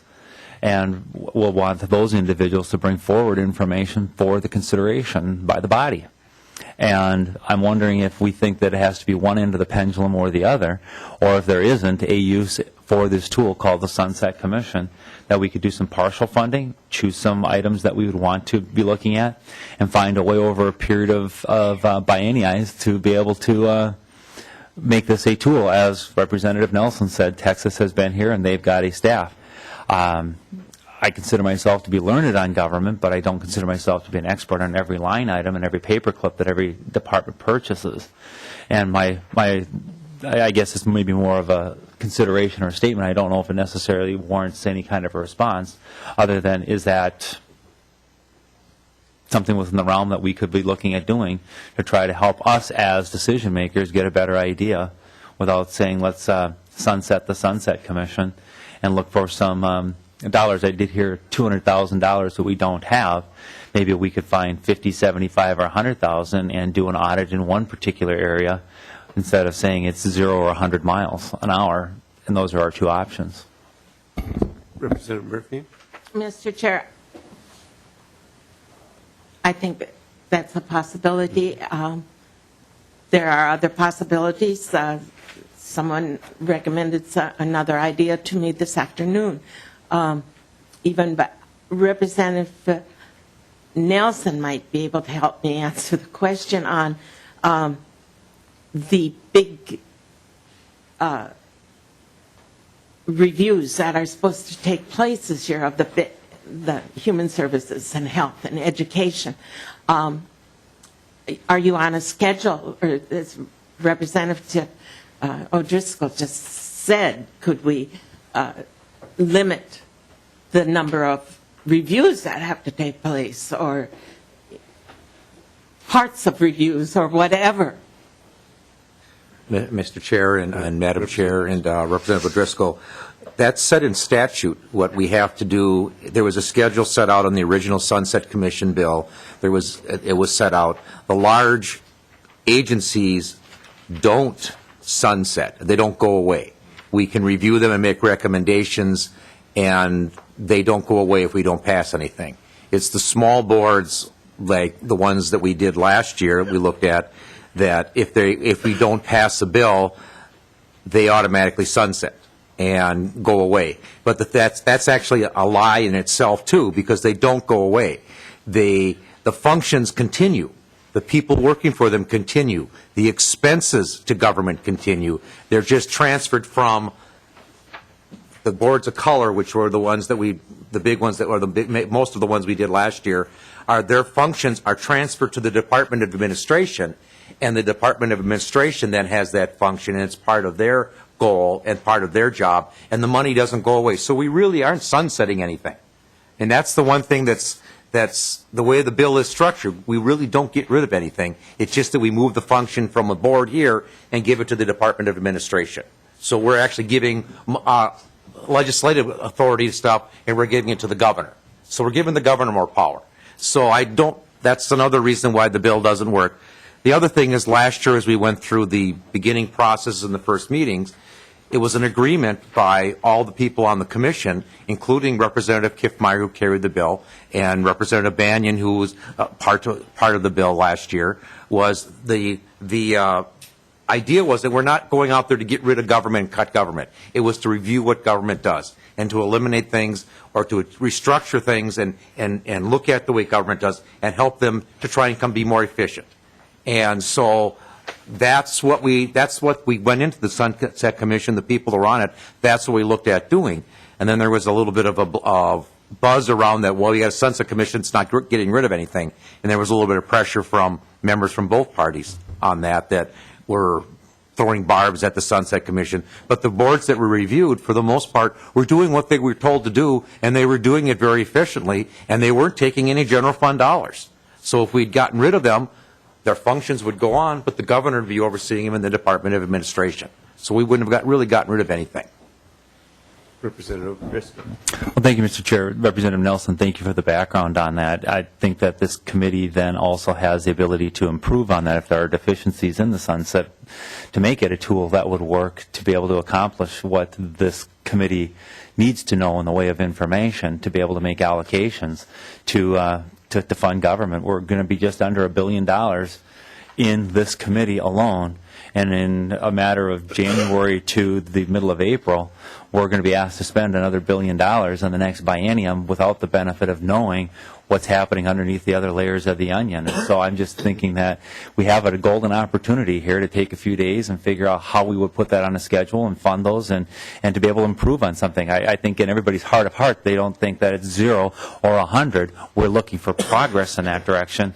And with the allocations that we have on almost $1 billion, I suspect that we could find whatever we need, $100,000, $150,000, $75,000 in that almost $1 billion budget to put resources to bear to help this committee know and the legislature how money is being spent. Thank you. And I would just mention Representative Murphy and I met with MMB yesterday, and I think we were both a bit shocked to find out what they figure it costs to hire a new person is $100,000 when you figure basic wages and benefits. And so your $50,000 would not go too far, I think. Yeah, right. And especially if we're looking at something as big as the charge was to look at, say, HHS. We might need something the size of the organization that Texas had with 25 people, and it'd be $2.5 million.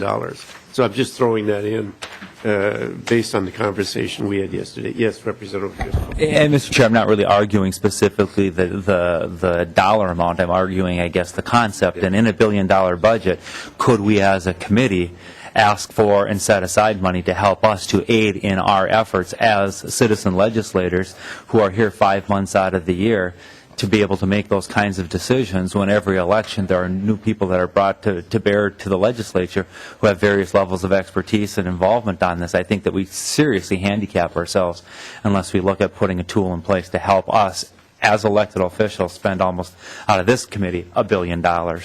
And I will say no more, but that's just my philosophy and thought on that. Thank you.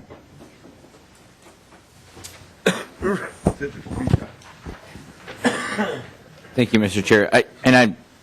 I'm going to plead the whatever amendment for freshmen we get, but I'm going to plead that one. A question is, what I haven't heard yet, and I'm new to this, is there a need that we're losing that, obviously this was put in place for a need. What is that need, and have we lost that? Representative Murphy. You're referring, Representative Prisha, to the Sunset Commission, or perhaps Representative Nelson, since you were appointed to the commission, that you can discuss the need, or the perceived need. Mr. Chair, members, Representative Prisha, as I said earlier, I think that's our job as legislators. I did not support the Sunset Commission, but I asked to be on it because I wanted to make sure it didn't turn into a witch hunt type of a thing. And I thought the process we went through for the most part last year after our initial getting organized was relatively what I would have, if I would have perceived it relative to what we should do. But at the end of the day, and if you look at the report from last year, we also talked about if we're going to continue this on, we need to fund staff and do it. As we listen to the people from Texas who've been doing this for 27 years, and have not sunsetted a whole lot of stuff. I think less than a handful of things that they've actually gotten rid of. And we had one group come to us last year and said, we're no longer necessary, get rid of us. And we eliminated them, which is maybe surprising to some people, but there was a group that was the Labor Interpretive Center that came forward and said, we got the monument out on the lawn out here in the Capitol, and there's no need for us to go on any further, so get rid of us. And so we did. And so, I mean, we can do that as a legislature on our own. We don't need a commission to tell us to do that if we're not going to fund it to fund the staff needed to do the investigation process and look into it, because otherwise all we're relying on is reports from these agencies, and they're going to tell us what they want to tell us. And without the staff to look at them and do an audit like Mr. Nobles does that says this is what we can do, I don't think it does the way it does the thing that people wanted it to do. Now, there are different opinions as to why the commission was done, and Representative Leininger expressed some of those, and I think Representative Pepin will express some of those, that why they think it needed to be done. But I personally think it's something that's our job as legislators to do, and we should be doing that every day and every time when we look at things and every time we create a budget, that we should be looking at where we can cut government, where we can make it more efficient, and do that on our own. And that's our job to do it. Representative Prisha. And thank you, Representative. Thank you, Mr. Chair. Thank you, Representative Nelson. So, and I understand that, and so then that begs me the other question of, and I agree, Representative Dean, that we should be, but can we? I mean, can we really do that? Knowing our schedules, knowing what we do, I should read every bill, and I try to, but I'm trying to be honest with myself. I have 5 kids who like to talk to me once in a while. I have 2 dogs and a wife that I'm waiting for the text. I think I'm still married. But my question is, can we? Can we effectively do it? And I'm asking the high-level question.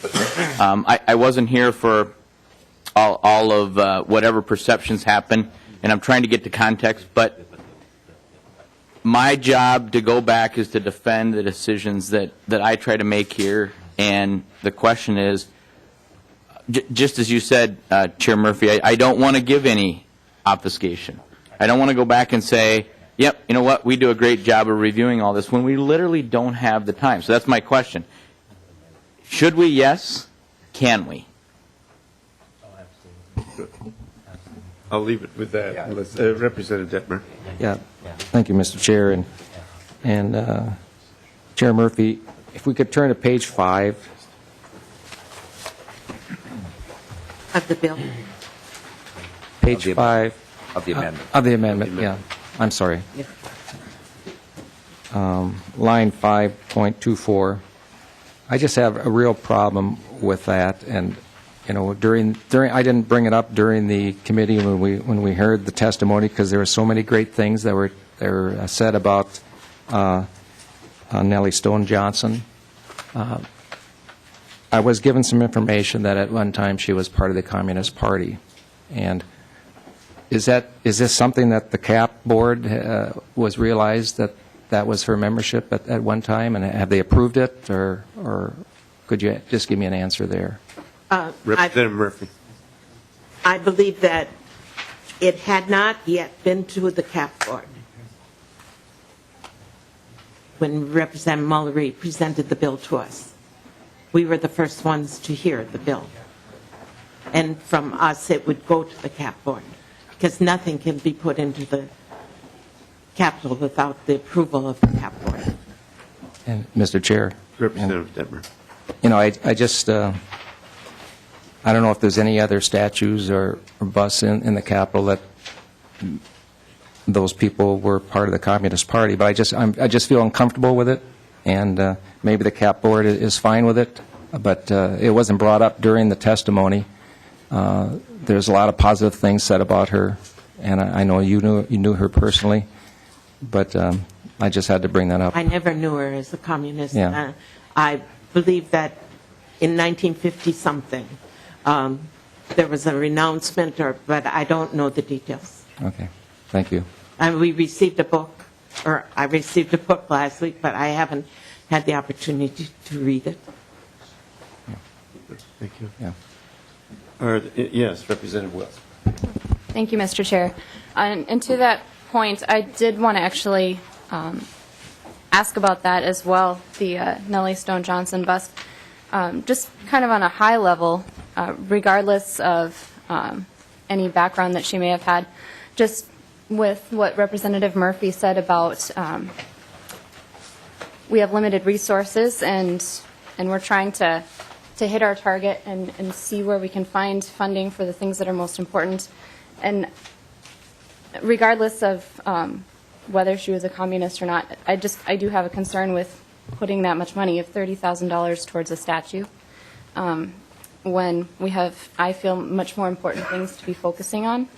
And also, with that, I did have a question because I'm also on the Legacy Committee, and there's funding allocated for the same statue in Legacy, and unfortunately, Representative Khan is not in the room. I wanted to ask her as well, with both Representative Murphy and Representative Khan in the room, where the funding would come from, if it would come from our budget here or the Legacy budget, because I don't see, I don't think we'd be funding it twice or paying from it from both. So I just had some questions on that. Representative Wells, and I think we're getting some incidental information that one committee was looking at a statue, and the other, we were looking at a bust. Is that correct, Chair Murphy?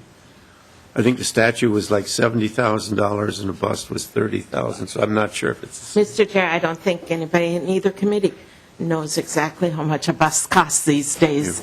And I think in the Legacy Committee, they were talking about a matching fund also, and they were talking about another bust. But in Representative Mullery's presentation, he said that he wanted this to be relevant to children.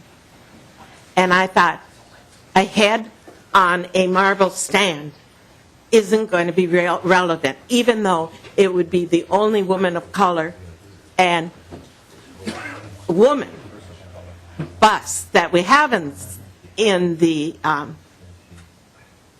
Capitol. That still wouldn't be relevant to little kids. And Nellie Stone Johnson was relevant to people of all ages and to little children and to middle school children and high school children and to students and people that did lifelong learning kind of things. And I said to Representative Mullery in the hallway the other day, I said, wouldn't a statue of Nellie Stone Johnson be a lot more relevant than a head on a marble pedestal? And he said, a bust or a statue, I don't know. But he didn't care. Just that she had a memorial at the Capitol. And so I thought we should have a choice, and Cap Board should talk about the whole thing. Now, you have to know, and you don't know, there's no way that you would know. I have 5 statues in my back field. I have 5 statues that represent the Murphy kids. And so my collection of statues that are made out of steel that a local artisan made for me, they represent my brother Leo, my brother Pat, my brother Paul, my brother Jim.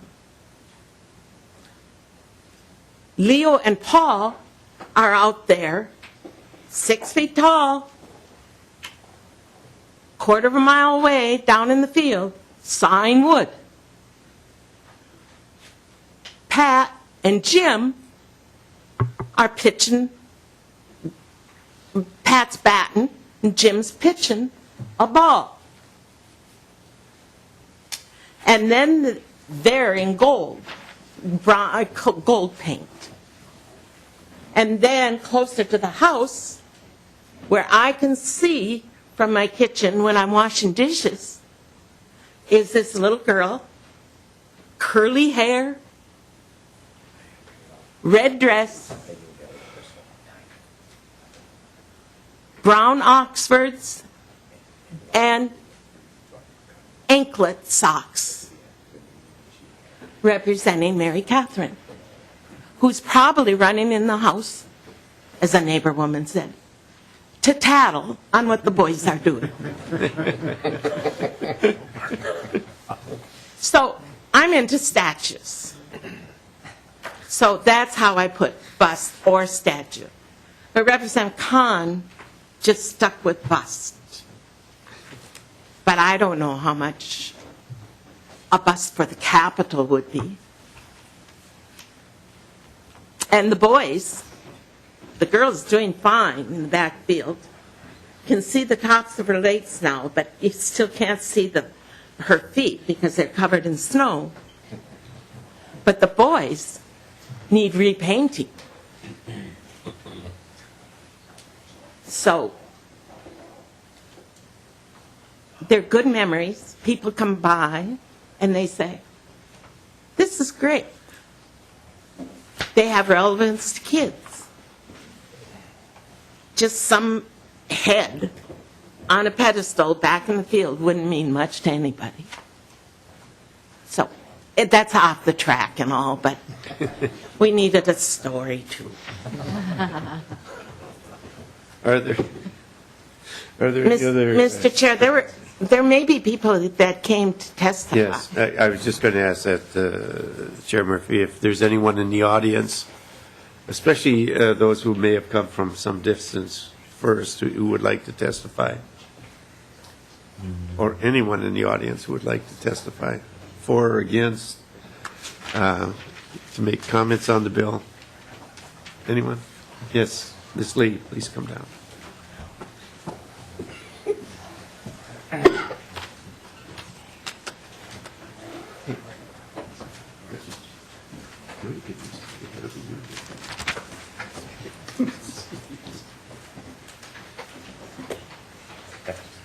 Okay.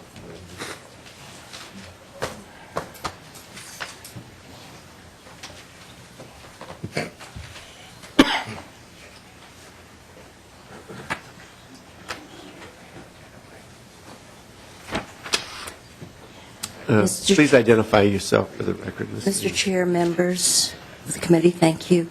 I'm Jean Lee, President and Executive Director of Children's Hope International R&R Family Centers. The reason I'm giving some input on the bill is because all along we had tried to get a bill heard, and even though it wasn't, we were hoping, that on the Senate side it might be traveling. In the beginning, when they asked for input of what we requested of this committee, we submitted the survey, and we talked about some of our specific needs and what we had hoped from this committee. We represent over a number of organizations, but in particular we represent over 20 service provider organizations that represent a broad range of services, cultural and bilingual, and that also service veterans. And they do services related to education and training, employment, healthcare, housing, legal services, children and family services, elderly services, and so forth. We work with the populations most in need, but who receive the least amount of help and services unless we do it. And we provide the most bang for the buck compared to other nonprofits. We have problems in overcoming barriers because of discrimination and barriers to access of funding. And we previously gave you folks a handout, something similar to this, that talked more about the organization. So I won't get into that, but I do want to say that we have unique strategies that benefit other organizations. We have strategies that have done job creation and growth of the economy. And we also had a target as far as helping towards President Obama's goals as far as 100,000 jobs for veterans. And that's in one of your handouts where we talked something about that. We also had targets as far as reaching out to the 400,000 veterans and their families and helping with the homeless veterans. And some of that information is contained in the materials presented. So we feel we answered the call to duty that President, as Commander-in-Chief, had given us. Ms. Lee, if I can interrupt, can you keep your testimony to the amendment or to the spreadsheet, financial spreadsheet, so we know what it is specifically that you're referring to? Well, we're talking specifically about what we were hoping to fund through the Department of Veterans Affairs, because we were talking about veterans, but we also, the services extend to military affairs too, because of their Beyond the Yellow Ribbon program, and it's not talked about. So we're talking about an omission. And we're talking about how we provide services, in that we had requested some funds, and that's why we were hoping, that it would be considered at least what we're doing, even though we didn't get a hearing. That's why I'm giving some input. Lee, can you Yes. tell us which House file it was that you're referring to? Some of the members know that we tried to get around for a House file. It has a companion. We have a Senate file, 1547, that talks a little bit about some new strategies. And like I say, we wanted to prove to you that we can do some of the things we were talking about. We worked with employers as far as getting 5,000 of the 100,000 jobs for veterans. And we also got federal funding that we thought, because in the past biennium, we didn't get any of the funding, that we sought it at the federal level. And what happened at the federal level is they gave funding to Minnesota, but it ended up going through Department to DEED and ended up in their Veterans Division, which they used to hire 26 people. All we're saying here is that we have qualifications to do a number of things, like the curriculum and certifications we were talking about, and the housing development and so forth. And we provided materials as far as support for that. And all we're saying is that we would like some consideration, too, as far as, the budget, even though we're being admitted. So this is why, we're providing the testimony now. And I have just received some information that neither DEED nor MHFA are within our purview in state government. No, we're not talking about DEED. We're talking about when you talk about employment of veterans, as far as nonprofits being able to help veterans with employment and services and housing and so forth, that we're explaining what we have accomplished, even though we didn't have any funds. So our bill had tried to ask for some funds, but we're talking about new models that we would be presenting in the different areas, and we're trying to give our qualifications for being able to do that. I think, Ms. Lee, until we have a bill and something that we can have looked at or have seen or rejected, it would be very difficult for us to comment on what you're saying. We believe it might be going to conference committee, that's why, so we wanted you to know the issues. Okay. Thank you. Thank you. Is there anyone else in the audience who has comments or questions? If not, what do we do now, Madam Chair? Do we lay this over? Or? Mr. Chair, may I suggest that if agencies or individuals and committee members have amendments that they try to get them done by 4 o'clock tomorrow, and if they can't get them done by 4 o'clock tomorrow, if they could get them done by 9 o'clock on Monday. But certainly some could be done by 4 o'clock tomorrow. And Ms. Conley and I will discuss tomorrow with Representative Detmer and Mr. Marble about how we're going to play it next week. And we have committee time scheduled for 12:30 to 2:15, our regular, or 2 o'clock, our regular time on Monday and Wednesday. But we also have evenings available also that we can use. And we'll set the schedule depending on what Representative Detmer and Mr. Marble and Ms. Conley and you and I discuss tomorrow.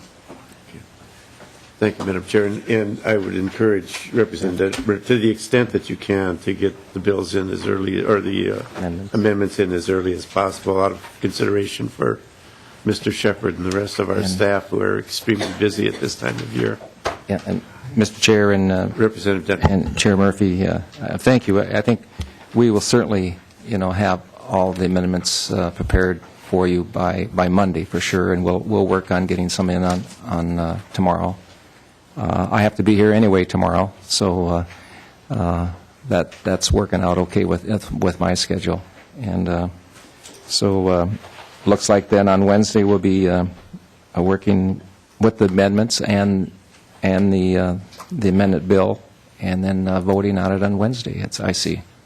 Am I correct? Or Wednesday night? I hope so, Mr. Chair, but I hope that we have time. The amendments are just turned in on Monday at 9 o'clock. That might be a stretch, but we'll try. That I really have to meet with that time because the other committees are depending on using the rooms and so forth. Okay. Thank you. Okay, thank you. I know Representative Wills has been looking over the minutes and checking the grammar. Yes, actually, I did have a... Thank you, Mr. So would you like to move the minutes of March 21st? First, I'd like to make a correction. I knew it. Representative Wills. On the second page of the minutes from our meeting on March 21st, in referring to the final vote on House File 573, it's towards the top of the page. Third of the way down. I think we need to reverse the aye and the nay on the final vote in order to have that be accurate.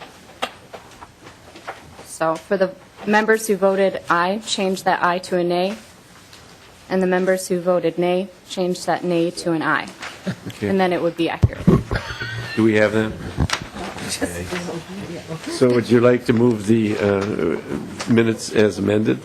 I would move the minutes as amended if the committee is agreeable to the change. Okay. Are there any other comments on the minutes? I like it the other way. If not, the minutes are approved. Okay, yes. All in favor of approving the minutes? Aye. Aye. Opposed? No. There's always one. And at this point, I think we're all set. That we understand for all of us, not just our Republican friends, that if we have amendments, we should try to get them in as early as possible. And then with that, I believe we're adjourned until 12:30 on Monday. Thank you. Thank you, Mr. Chair.